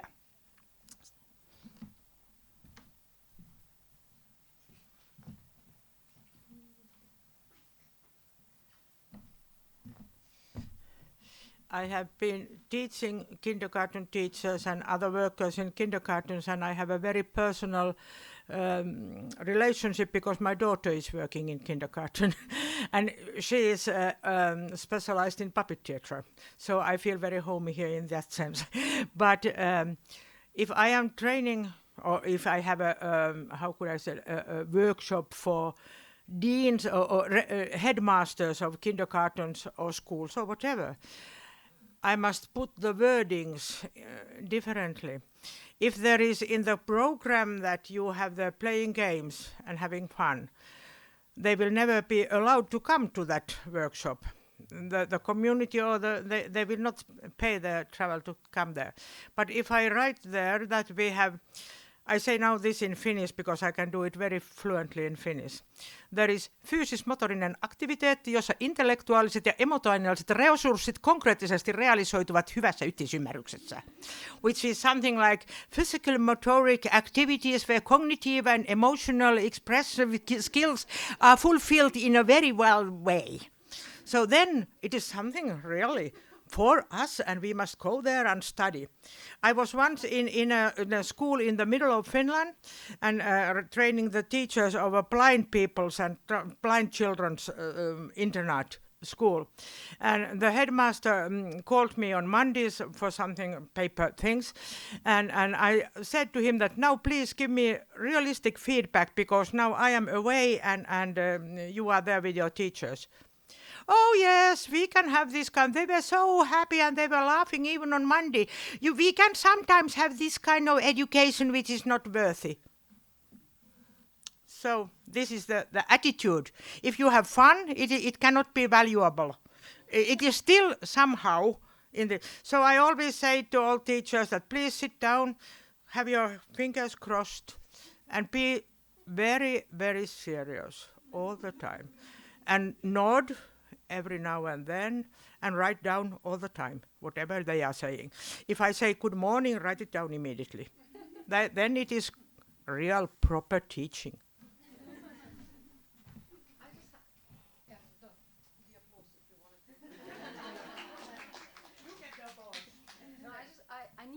I would like to add something because it's a linguistic remark if you want. Because in Slovene, when we talk about education, we usually say uzgojno-izobraževalna institucija. So it's not just education. It lacks something. It's upbringing and education. When we talk about schools, when we talk what kind of institutions they are. I think that in German they have Bildung. Yeah. So it's an important thing because often when we talk about education, I think education is just one part. When we talk about school, we're like half of it, and kindergarten especially, it's half of it is missing. So.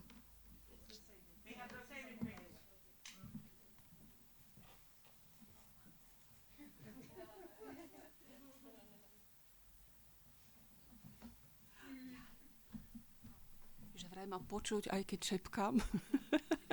Takže pardon, už mám normálnu otázku. Veľmi rada by som vedela, ako vám k tomu všetkému napomohlo. I have a normal question. How university schooling helped you in all these, say, personal tutors or study programs? Áno. Ďakujem, počula som, preložila. Áno. It was a question whether the translator got it. Did you? I suppose we got the question. Yeah. So universities and your level.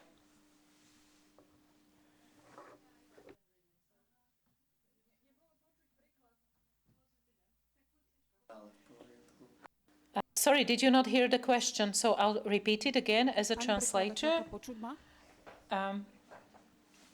Áno, ja vás počujem, pani Štrysová. Ja to ešte raz opakujem, ja si ju pamätám, alebo môžete to povedať a dám to do angličtiny ešte raz. Akým spôsobom sa podielali vysoké školy na tej vašej vysokej úrovni vzdelávania divadlom, či už cez osobnosti pedagógov, alebo cez študijné programy, alebo zapojenie do tých vašich grantových schém, alebo do tých vašich platformiem a tak ďalej a tak ďalej. Už sa prekladá asi však. Myslím, že už by to mali, pani Štrysová. Prosím, nech vám pritakajú iba, že či to počujú. University.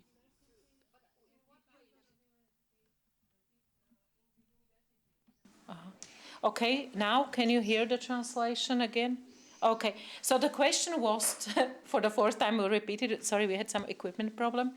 The question was, to what degree have universities helped to achieve this high standard of learning and education through theatre that you achieved? Whether that was the input of the teachers and lecturers themselves, whether it was the effect of the learning programs that are established, or also the contribution of the different schemes and platforms that you participated in.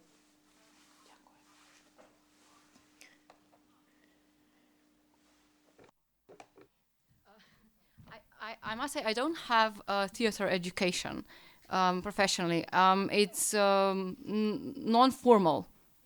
All of it was non-formal, and most knowledge that I gained through working in the theatre and previously with all sorts of workshops and trainings and so on. Because when I started working in the Slovene National Theatre as a theatre pedagogue, that was a new thing. And we just started establishing some sort of platform in the theatre that was completely unknown earlier. So now I've been there for almost 9 years. There was one for a year, I think, before I started. And so that was really new, and now it's getting more. Other theaters are also sort of getting people to do such work. But there's you can't study theater pedagogics in Slovenia, so we don't have that. But in well, there is actually now in Nova Gorica, there's university that I think they have, but not as a study, just as a part of a study, as a subject really. So that is in University of Pedagogics, they have these kind of things. But yeah, that would be from me. If I understood correctly? In Finnish Theatre Academy, which is part of Uni Arts, there are visual art academy or high school or however you call it, and then there is the music Sibelius Academy and Theatre Academy. They make this Uni Arts, and in Theatre Academy, if you have a degree as a teacher before, then you can specialize to become a theatre teacher. And then you are qualified to work also in schools. But if you study on a lower level, which we call, how you call them, applied sciences universities or something like that, then you don't get the degree to work in school, because in Finland it is highly evaluated. You must have master degrees if you work in schools. So then you can be the leader of amateur theatre groups, or you can have volunteer or groups in like drama clubs in schools and so on. But you cannot have the status of a teacher in the school. So FIDEA, for instance, the organization which was 50 years ago founded, it is not a trade union. We have trade union for mathematics teachers and mother tongue teachers and music teachers and so on, but not for drama teachers yet, but it will be. The day will come. But we all work in many good ways together. And what we are very grateful for is that when our we have a Ministry of Education and Culture, so they are combined. And when they are making plans for curriculum or other kind of statements and so on, they always ask FIDEA also to give opinion to that, what we think. And so we have this influence, but it is not a formal.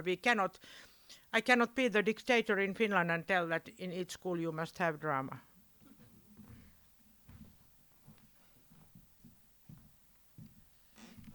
Yes, in Norway we do have drama education at universities and also theatre studies. Theatre studies has not traditionally been occupied much with theatre for children and youth. I think it's a status question. While drama is more naturally working with this age group. And then you have the theatre academies. Also there, children and youth are not really represented as much as we would like it to be. So there is a way to go in encouraging and showing that it's also interesting in a professional sense to work with children and youth as an audience. And we also work quite hard to get people in the universities to have an interest for doing research on this field, because there is also not much research on it. So yeah, that's a job for us. Can I add something?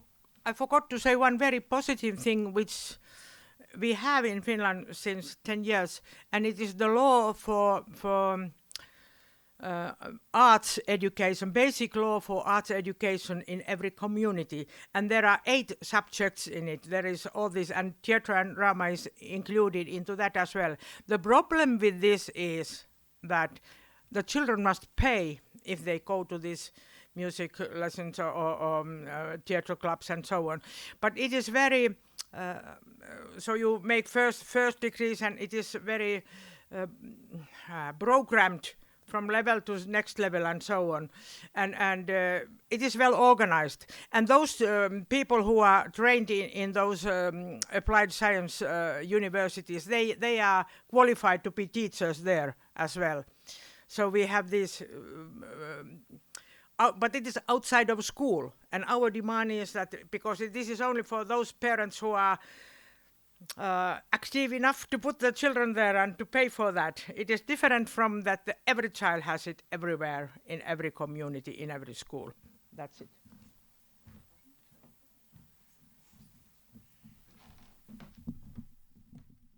Ja by som sa ešte naše hostky chcela... I'd like to ask our international speakers about the formal matters in selecting appropriate artistic projects.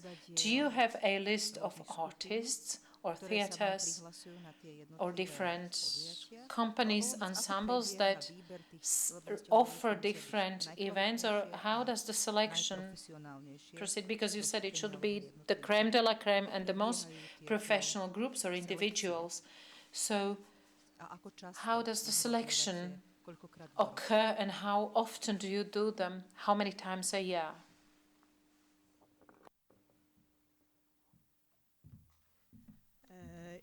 In the cultural school bag, there is one deadline for applying with projects, which is the 1st of October, so it's approaching.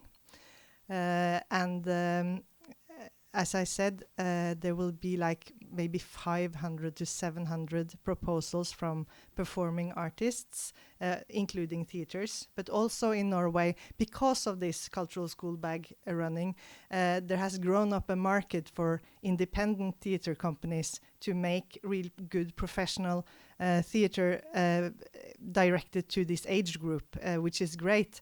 So we have many professional, very good theater companies that are known, and also new ones getting up that we don't really know so well. As I said also, the selection is done locally in all the 11 counties, so they all go through all the proposals that they get, and often they have a program committee consisting of teachers, cultural workers, maybe sometimes pupils, who looks through, but they can't, of course, look through all the 700 proposals. So I guess someone goes through it first and then picks out the most interesting. Because there is a list. It's supposed to be relevant to the age group. It's supposed to be high artistic and mediational quality. It should be professional. Sometimes it should be, we have two official, or we have more than that, but two official Norwegian forms in Norway, the New Norwegian and the Norwegian. Sometimes they want to have some productions in New Norwegian, and Sami shall be represented. So there are like many criteria to consider. But of course, Sami isn't supposed to be, you understand, like sometimes they need to take this into account, and sometimes other criteria. And there is also, we have a market for performing arts in August, where also there is a program committee picking out great performances, and they are then shown there for programmers to get to know. And then there is the Scenekunstbruket, the Network for Performing Arts Norway, who has an individual artistic evaluation committee where every performer, and that runs all the year, they can send in their performances, and if they get listed in their list of quality approved performances, it is much easier also for the counties to pick from that list. So yes. Yes.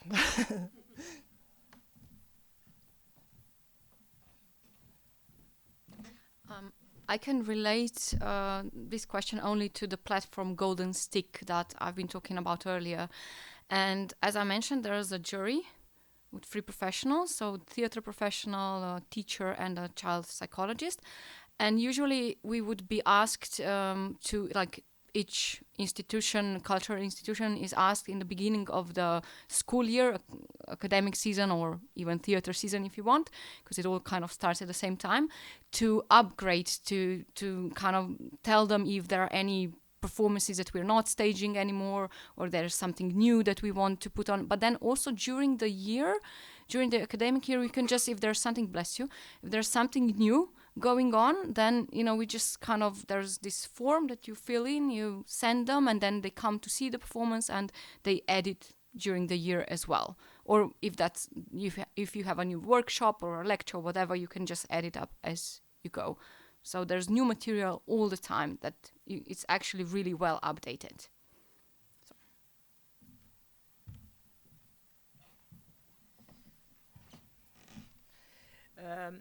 In those basic school of arts, they are mostly drama or theatre groups, I would say, and they have the curriculum from the Ministry of Education and Culture. So they apply to be one of those institutions or schools who can give this basic education in drama and theatre, and they must make reports and they must have qualified teachers there and all that. So in that sense it is controlled, and it is but it is not a list of good theatres or anything like that, but they are groups that are accepted to give this education for children. That is one part. The other part in basic school, primary and secondary school, is that there are all kind of how could you call that, projects, like a cultural is it stick or no, cultural card, and it means that at certain age, all classes, they must at least 1 or 2 times a year, a term, go to theatre. And in theatres, we have workers, paid workers who are public workers. We call them like that. I don't know how to translate it in proper English. But however, their task is to work with the schools before they come to the performance, and they also take the feedback and work with the children afterwards, together of course with the teacher, so that there is not only that they go there and go out, but also before they are, and they can come to see the rehearsals before the performance, and they talk about that and all that before. And sometimes they also have the influence to the performance. It depends. For our National Theatre is a very good place for that, because the boss, Mika Mylluaho, he is very fond of this drama theatre education. He is our member of honor in FIDEA. And in Finnish we have only one word for he and she. That's why I make this mix. But he is very, very positive and supportive for this work with all kind of groups in schools or with the refugees or all these things. So they go out from the big main National Theatre building to do the theatre work there. So that is one of the big support also to this work, drama in education in Finland.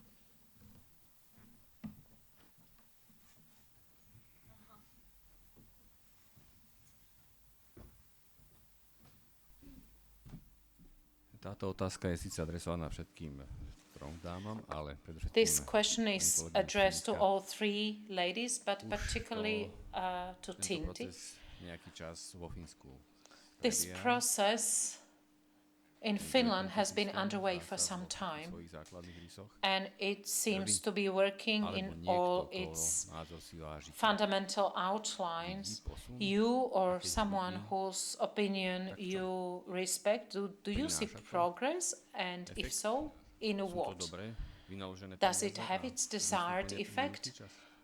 Is this money well spent, and is the time spent wisely, meaningfully? Thank you. Can you see the difference between young people? Well, in fact, I really don't know what to answer, if the money is spent well or whatsoever. We have had the progress. When I started in 70s this work, they never mentioned even the word drama or theatre, but Finland is one of the countries with most amateur theatres per inhabitants. So we have a long tradition in amateur theatre, and in every schools they used to make a performance for Christmas party and another one often for when the spring term was finished. But we are not talking about that in Fidea, because we have those Aita-Iata departments, and we have several unions for amateur theatres. We wanted to base this 50 years ago to concentrate on focus on drama theatre in education, to combine these two elements. And that's what I am happy for with the progress, is that today we have 35 around, maybe already 36 or 7, professors in drama theatre education. When I started, people were asking, what are you doing? What is that for? So it was totally new in that sense to put drama theatre in education into schools. And mostly they were so performance orientated that you must, at the end, they were asked in the school always that, do you have a performance at the end? And I said, but I am a drama teacher, I am not a theatre director. I'm working with them. I'm not making you a performance. Sometimes we did a performance, but that's another thing. You can do it. I am not denying that it is not good thing at all. But drama in education for me is not to prepare a performance. It is different. The result can be, as I said. And what is another progress is that today at least everybody in Finland knows the very word, because we used to have a Minister of Education, and she was very much for drama into schools. Due to political, you know, those, you take this, we lost. But however, she worked hard, and people learned about that. We have Scandinavian Drama Borealis, where we gather all together. There are conferences, and we have had it 2 times in Finland, in Jyväskylä and in Vaasa, 2 cities. It is every 3rd year in different Scandinavian countries. And this is also a very good way to make other people to be aware. And now I can tell you a wonderful thing. IDEA Day, International Drama Theatre Education Day, is celebrated every year since 2007, when it was accepted in Hong Kong Congress.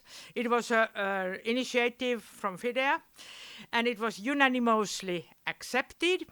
And the date is 27th of November. You know, perhaps World Theatre Day, 27th of March. And the initiative came also from Finland. Arvi Kivimaa made it years ago. And it is every year, 27th of March. All around the world they have a declaration. Of course it is a declaration on one day, but it gives the big public to know about the importance of theatre, and we wanted to make them aware of importance of theatre in education. So therefore we have in November 27th, and in Finland it started in the way that we ring bells, all kind of bells. It can be your mobile phone or it can be any bell to make noise. And I can tell you a very good trick if you have mental problems in your country. I had a big alarm clock here hanging. We went to the stairs of the Parliament House, and I didn't meet a single person who didn't laugh when they saw me with this big alarm clock. And at 11 o'clock, all the bells started to ring, just to tell that drama in education is important. And we got some acknowledgements also in our radio and so on. And we send every year a message, 27th of November, to all theatres, to educators, to ministries. Please remember International Drama Theatre Education Day. Remember the importance of drama theatre in education. And if you walk on the street and you ring the bell and people... And then I just tell them, do you know what is drama in education? No, never heard. And then I tell.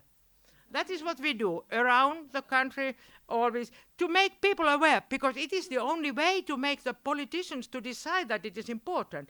If they don't even know what it is, most of them have the idea drama, well, we have traffic dramas when there is an accident, or drama is something like Homeros and Greek dramas and so on. They don't know about its value as an educational system. And this is the progress I can say you, Sylvester, that now people in Finland, very many of them know at least, and it is officially mentioned in the curriculum in several parts to use drama. That's one progress. So the next step will be in our curriculum.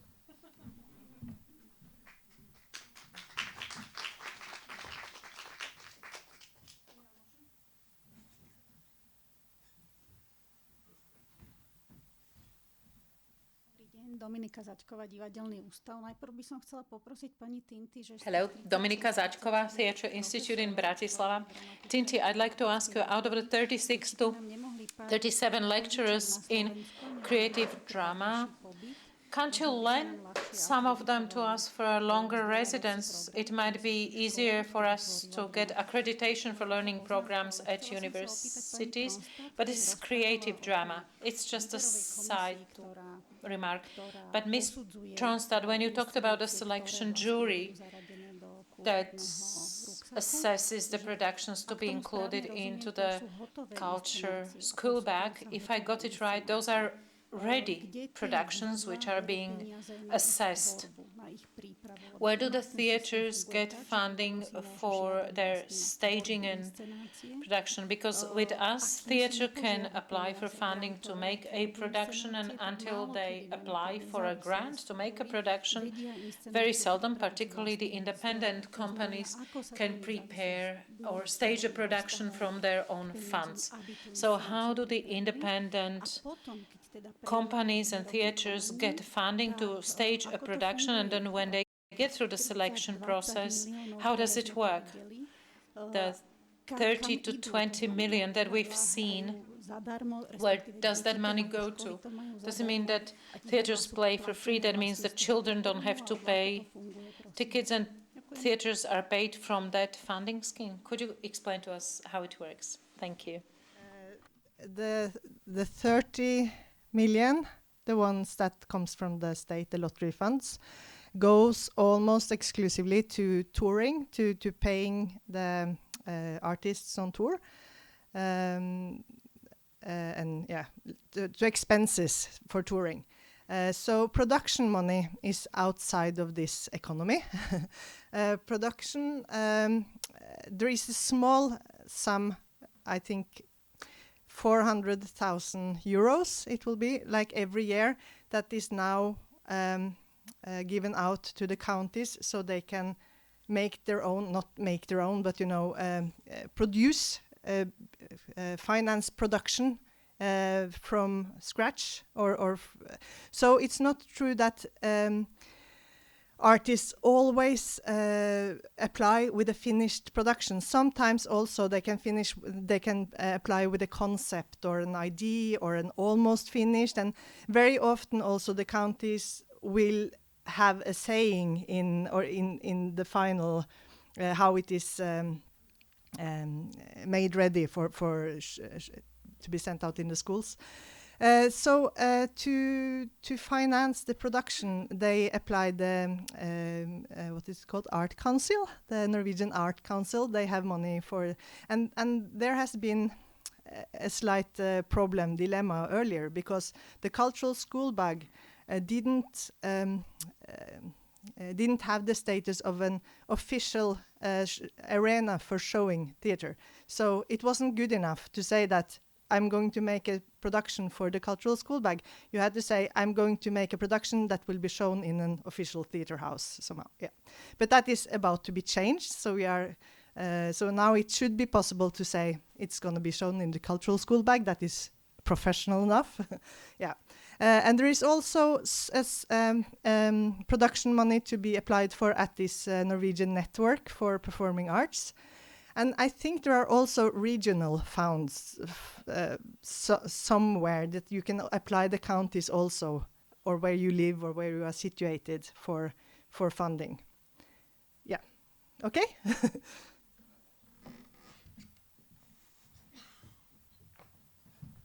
And in those those schools or theaters giving the basic education outside school, if they are accepted to give this education, the state will pay the salaries of the teachers. So that is, the status gives that permission to them, but they are not performance orientated. It is not that they do some performance and then the children. It is the whole year. The children come there and they study there the whole year, even if it is music or theatre or architecture whatsoever. So the teachers are really working with them and teaching them the whole year. And they might make a performance, or the theatre group might make another performance, and then they participate that and analyze that and all that.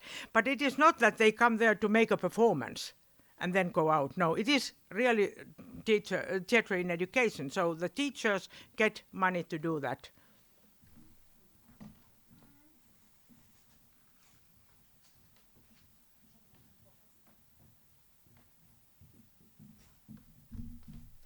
To je jedno, Barbora Jurinová.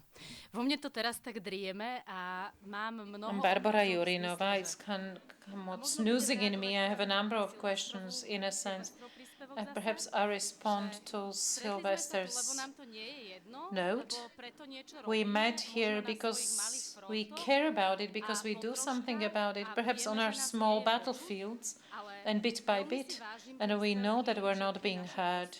But I very much appreciate the contributions of all three of you ladies. So let's ask the Slovaks who are here and who care and who want to create the cultural front, or the hell, let's just find out what we can do, how to do it, and how we can use what already works somewhere else. We have fabulous women here who are experienced, who can tell us, okay, this works.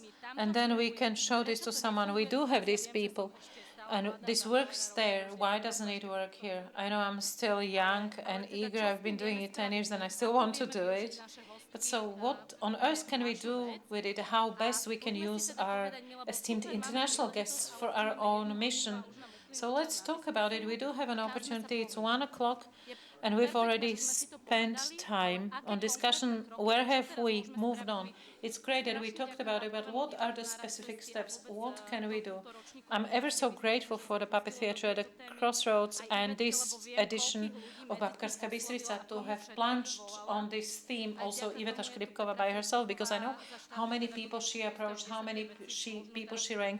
We have also Petra Friedrichova from the National Teachers Institute, because of whom these things are somewhat getting in motion or about to. So let's do something with this, because we do care. To bola Barborka Jurinová z EduDrámy. That was Barbara Jurinová from EduDrama, an independent association for EduDrama, with whom we've been cooperating. Yes, we're doing something. This is an example. And now we can move on to our theme about the situation in Slovakia. Exactly.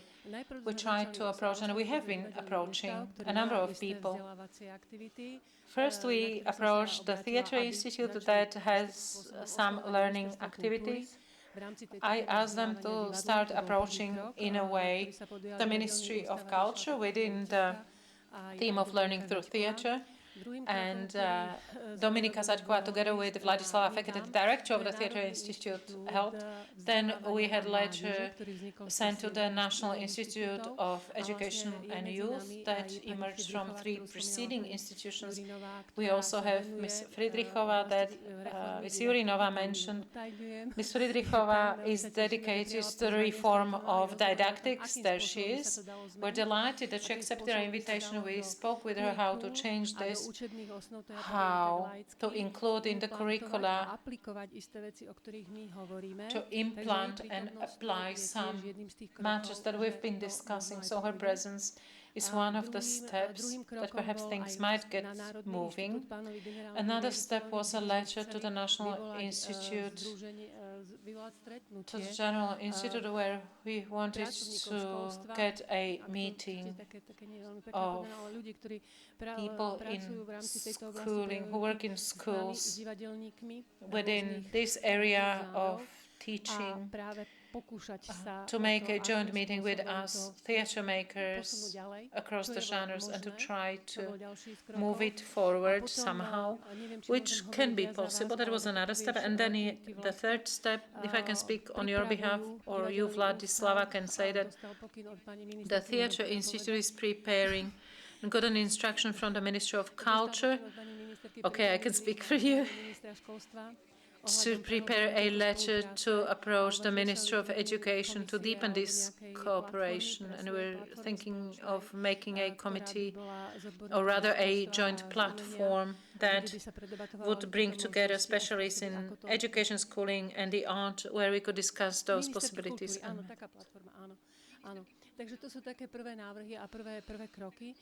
And those are the first steps and proposals. We also have a support from the Ministry of School and IVAM.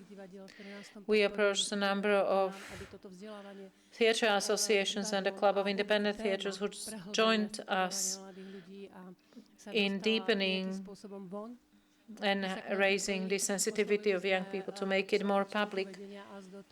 We also approached the head of the Association of Theatres and Orchestras in Slovakia, who should be also joining us, because, as I mentioned, it goes across theatres and genres. Just as Barbara said, we all must care about it, so that cultural literacy, aesthetic literacy and theatre literacy become part of mindset of this, of our public, so that the devaluation, as it's being now described, as described currently and publicly aired, has reached its rock bottom. Many are joining forces. I've invited other colleagues who are also here with us. And meanwhile, we tried to make a presentation of these matters. As Sylvester Lavrik mentioned, we all say that we all live in our own island and we are unable to sail one to another. We published a newsletter, Bábkarská Bystrica, where outlined the situation in education, also internationally, whatever we were able to. We also identified the islands of informal learning. And there are indeed quite a few. One of them was the project by the professor Dagmar Inštitorisová, Learning Through Theatre. She's published 43 publications with her team. You can read them. That was one of the steps by which we want to network these matters. So I think, and we indeed agreed, that the letter that we're drafting, all these support positions by all other theatres, institutions, conveners and individual theatre makers will be added to. And then in the Sylvester Lavrik, you've also promised something, yes? So we learned that we would trigger this or initiate this meeting, and we'll keep trying to achieve that point. And what this conference has been addressing, I mentioned Ms. Friedrichova. I've invited also Ms. Mikotová, who is one of the exceptional women in a sense that she managed to do something that many of us have not managed to achieve that in our lifetime. We've just summarized it, and in 30 years we didn't manage to do it, and Ms. Mikotová managed to found and build a studio for theatre for the hearing impaired, and so she's really managed. And then Ms. Inštitorisová and many others have helped us summarize what's needed for something like this to happen, which was so difficult 30 years ago. So there's indeed much space for discussion. We originally planned to stay until 1, but we still have 15 minutes. So I leave it to you to think about it, to make any statements on that. Perhaps even Ms. Friedrichova could take the mic and tell us more about the topic from their perspective? Obviously, no strings attached. Or should anyone be interested in Miss Inštitorisová's experience and views, or Zoya's? Do make the most of the remaining 15 minutes. Tinti, yes. Sorry to be so often here, but I want to remind you that use the fame of IDEA, International Drama Theatre Education Association. We have a very strong network, IDEA Europe, and Edu Drama is part of it as well. And if you want to make a how you say it, a statement to your state here in Slovakia, you can ask IDEA Europe or the IDEA Worldwide to be one of the signers of it, so it can give it more fame and more power. It can be just a paper, but do it regularly, as often as possible. That is one thing. The other thing is that every year in May, UNESCO has Art Week. UNESCO Art Week, and then all arts are there represented. So there are all ISME, INSEA, World Dance Association and IDEA. And you can use that week also to recommend to hate your status in your country in drama and theatre. And now a bad reality at the end. I can tell you that one problem is really that because of the music teachers and visual art teachers have such a good status in schools, and I don't know any teacher who says that we have too many lessons in curriculum. They all want to get more and more mathematics or biology or visual art or whatsoever. So they are afraid that if there will be a new art subject in the curriculum, they lose some of their lessons. This is the reality. And that's why we try constantly cooperate with the other music teachers and dance teachers and visual art teachers. And we started this cooperation already in Paris, 1998, when I was first time with dance, visual art and music unions, or not unions, but the associations, worldwide association, to make an initiative for UNESCO. And they made a Arts in Education Congress in Lisbon, 2006, and that sole agenda is one of the results of that, as well as the DICE project and the Frankfurt Declaration. So we work and we keep it on the agenda all the time, and that's useful to always say that also UNESCO supports us. Although they never give you money, they give you plenty of work. Ja sa pokúsim nájsť v tej našej práci tie veci, ktoré I'll try to find in our work. Že by sa mohli podariť. Ak, a teraz je to veľké ak, minister. Now I can say, speaking on behalf of the ministry, everything is if, depending on the minister. Despite all the criticism that we could communicate towards the former Minister of Education, Mr. Branislav Gröling, before we had the reform, each new minister wants to come up with something new to get their bit in a spotlight, in the pantheon of ministers. But there are other things that we managed to do. The work on the new national learning curricula, we did not deal with kindergartens and secondary schools. Was launched in June 2021 when we first opened a call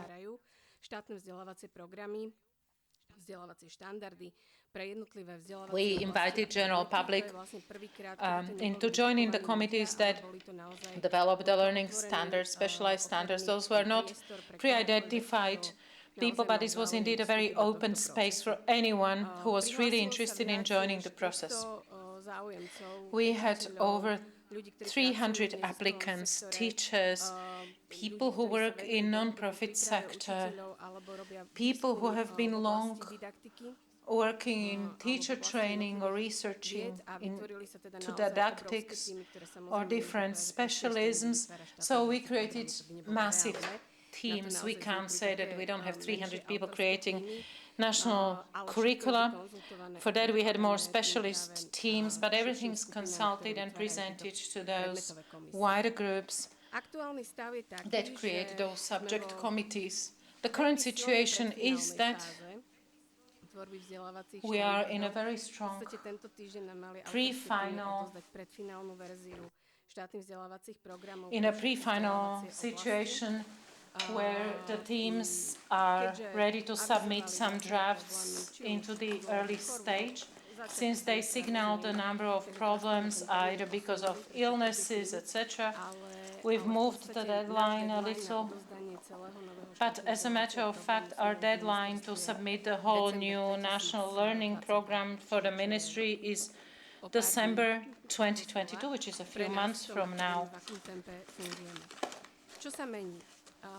Given the pace by which we work, whatever's changing, in addition to the things that we're dealing with, which is like man and nature, such as the natural science subjects, I'll focus more on the technicalities that focus on a number of activities of this kind.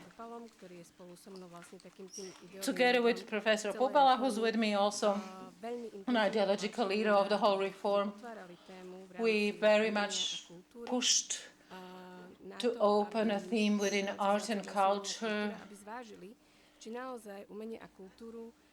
within the art and cultural learning area, to consider whether art and culture is merely created by music and fine arts or visual arts education. That's similar to what Tinti pointed out, that these teachers keep their space and their share within that very strongly.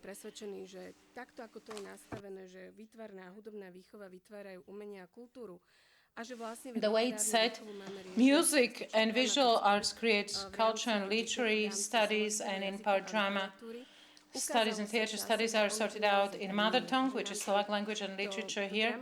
It turned out that it's not indeed the case, and that the drama art, when we are trying to head towards artistic literacy, that we're missing that indeed.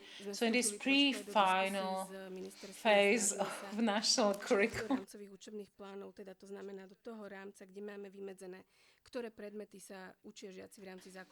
so we're trying to identify the subjects at elementary schools, so to include also space for drama education, which will not be a subject on its own, but it should be disponible subjects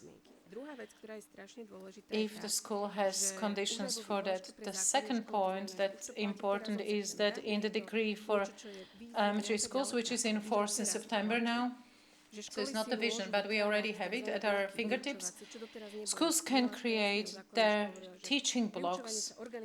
The decree on elementary schools set course structure into 45-minute lecture blocks.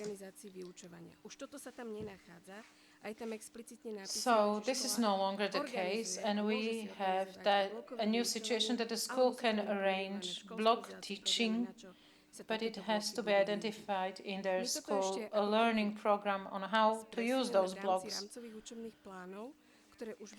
We're still specifying that within our framework learning programs, how school should be creating its learning program. We have also created space for themed days.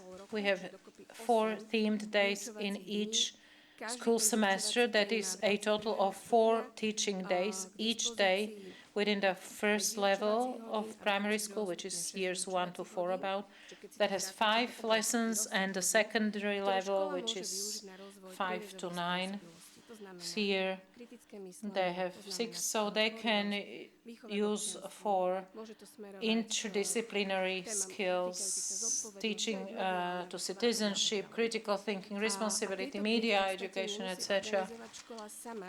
Those days don't have to be organized by the school itself. It's not only up to the teachers, but it's also space where they can invite people from the outside who can help out prepare such day. Obviously, pursuant the objectives of the overall curricula, or the school can venture out somewhere. Ak sa ponúknú dobré programy pre školy, ktoré budú môcť takýmto spôsobom využiť. So, if there are good programs offered to the schools to make them at their disposal, then they do have time available. So there's no excuse to say that we don't have the time. As our international colleagues mentioned, there's no justification for that because they have 8 teaching days allocated through the whole school year. That's 4 and 4 per semester. So they can't say we say 5 and 3 days within as a block at the end of school day, but it has to be done on the go. So the changes can still be somewhat interesting, also concern Slovak language and literature, but those are specific content matters, and I'm not going to talk about it here because it's not relevant enough. So I just wanted to present you some systemic changes, and if the national learning curricula are adopted, they can help.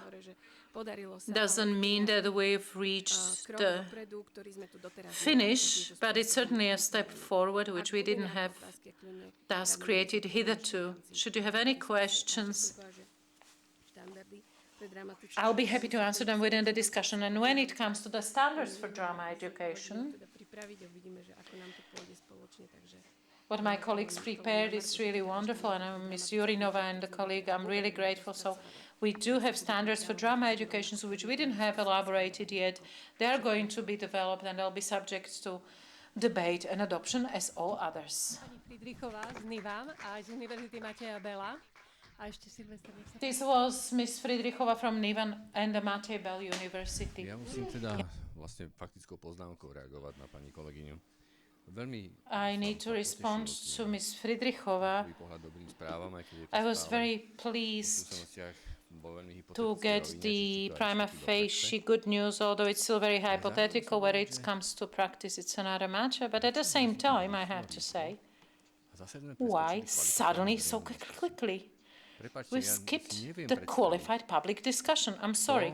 I can't imagine who in our common institution is qualified, I mean the ministry, is qualified enough to judge this, what yes, what not. What to include into the national learning curricula for drama education? I can't imagine that one thing. The second thing is that if there were anything nice about the agenda of now the former minister Gröling, that was the model of autonomous school, because the practice is such that yes, you create frameworks for block teaching, but even in a single city or a single school, you won't find, not even in 2 schools, you find identical teacher, either in music, visual arts or literature, or teachers of Slovak language and visual arts, etc. Who would be able to use the same curricula to responsibly and to high standards destroy the artificial mountains, the 45-minute lessons, to create a viable model of learning. So on the one hand, you pleased me, but on the other hand, you totally terrified me. Not to speak that with Ms. Jurinova, we've been through 3 to 4 years of history with the former National Teachers Publishing House, which was like the very last institution of the then methodological center to create the national teaching program for artistic teaching at the elementary schools of arts, and the result was literally catastrophic. So I know, time's running out.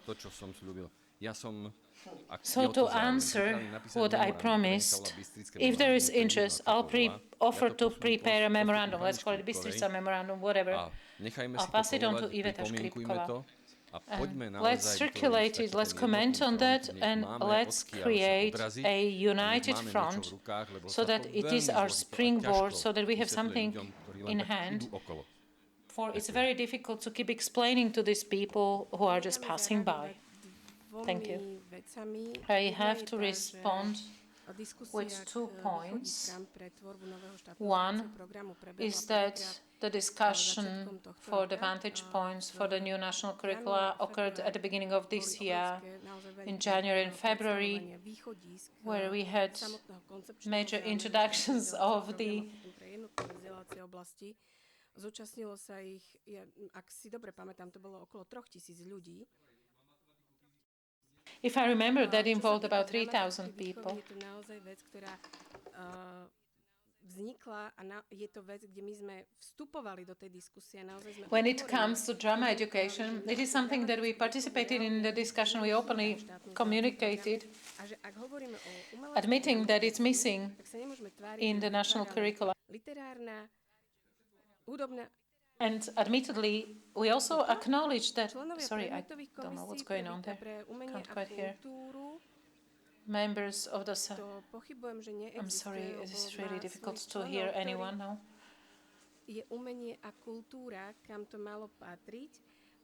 There's art and culture where it was to fall under. We opened that discussion, and there is indeed interest. This is not blah, blah, blah. I know what we did, how we communicated and tried to shape the theme also with the musician and the artist, visual artist. Now when they realize how broadly it's conceived, I mean art literacy and what it comprises, that's where the need for drama in education arose. We don't want to throw it away. We don't want to pretend that the problem doesn't exist.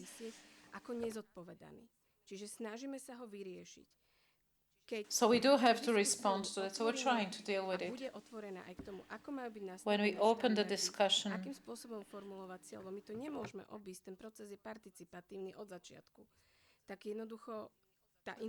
because the problem is participatory from the outset, so then the information will also come to you and you can join in. If you want to be an author, there is space to discuss about it also with our colleagues who are to create the basic framework. That's one thing. The second thing that you mentioned, that there are no two similar teachers. Nobody wants to have unified schooling. Nobody wants teaching to be done uniformly everywhere. The way to achieve the set goals are different. Let's not talk about the national curricula that should be created to keep creating only learning standards, but also to create a number of support methodical materials that will materialize a number of ideas. And this is where I agreed with Iveta Škripková, which is a space for you to have a great opportunity to join in creation these materials who help us understand contents of the materials through different methods. And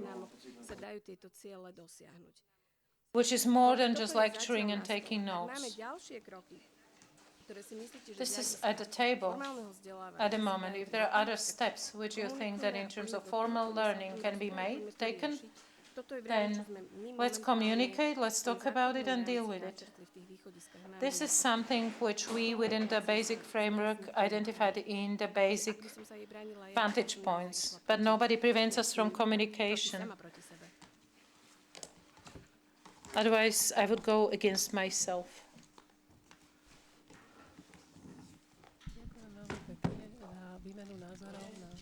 Thank you very much for the exchange of views and also for the information. We do accept the offer by Sylvester Lavrik to create the platform. There is a number of support letters and positions. We'll be continuing with that step by step. When we started dealing with this with Marian Pecková, because this is not merely my initiative, there's quite a lot of people behind it and members of the theatre. We said that we did not expect major changes, but we expected to create space and step by step we would try to change something. What we can do at this point here and now, as Tinti said,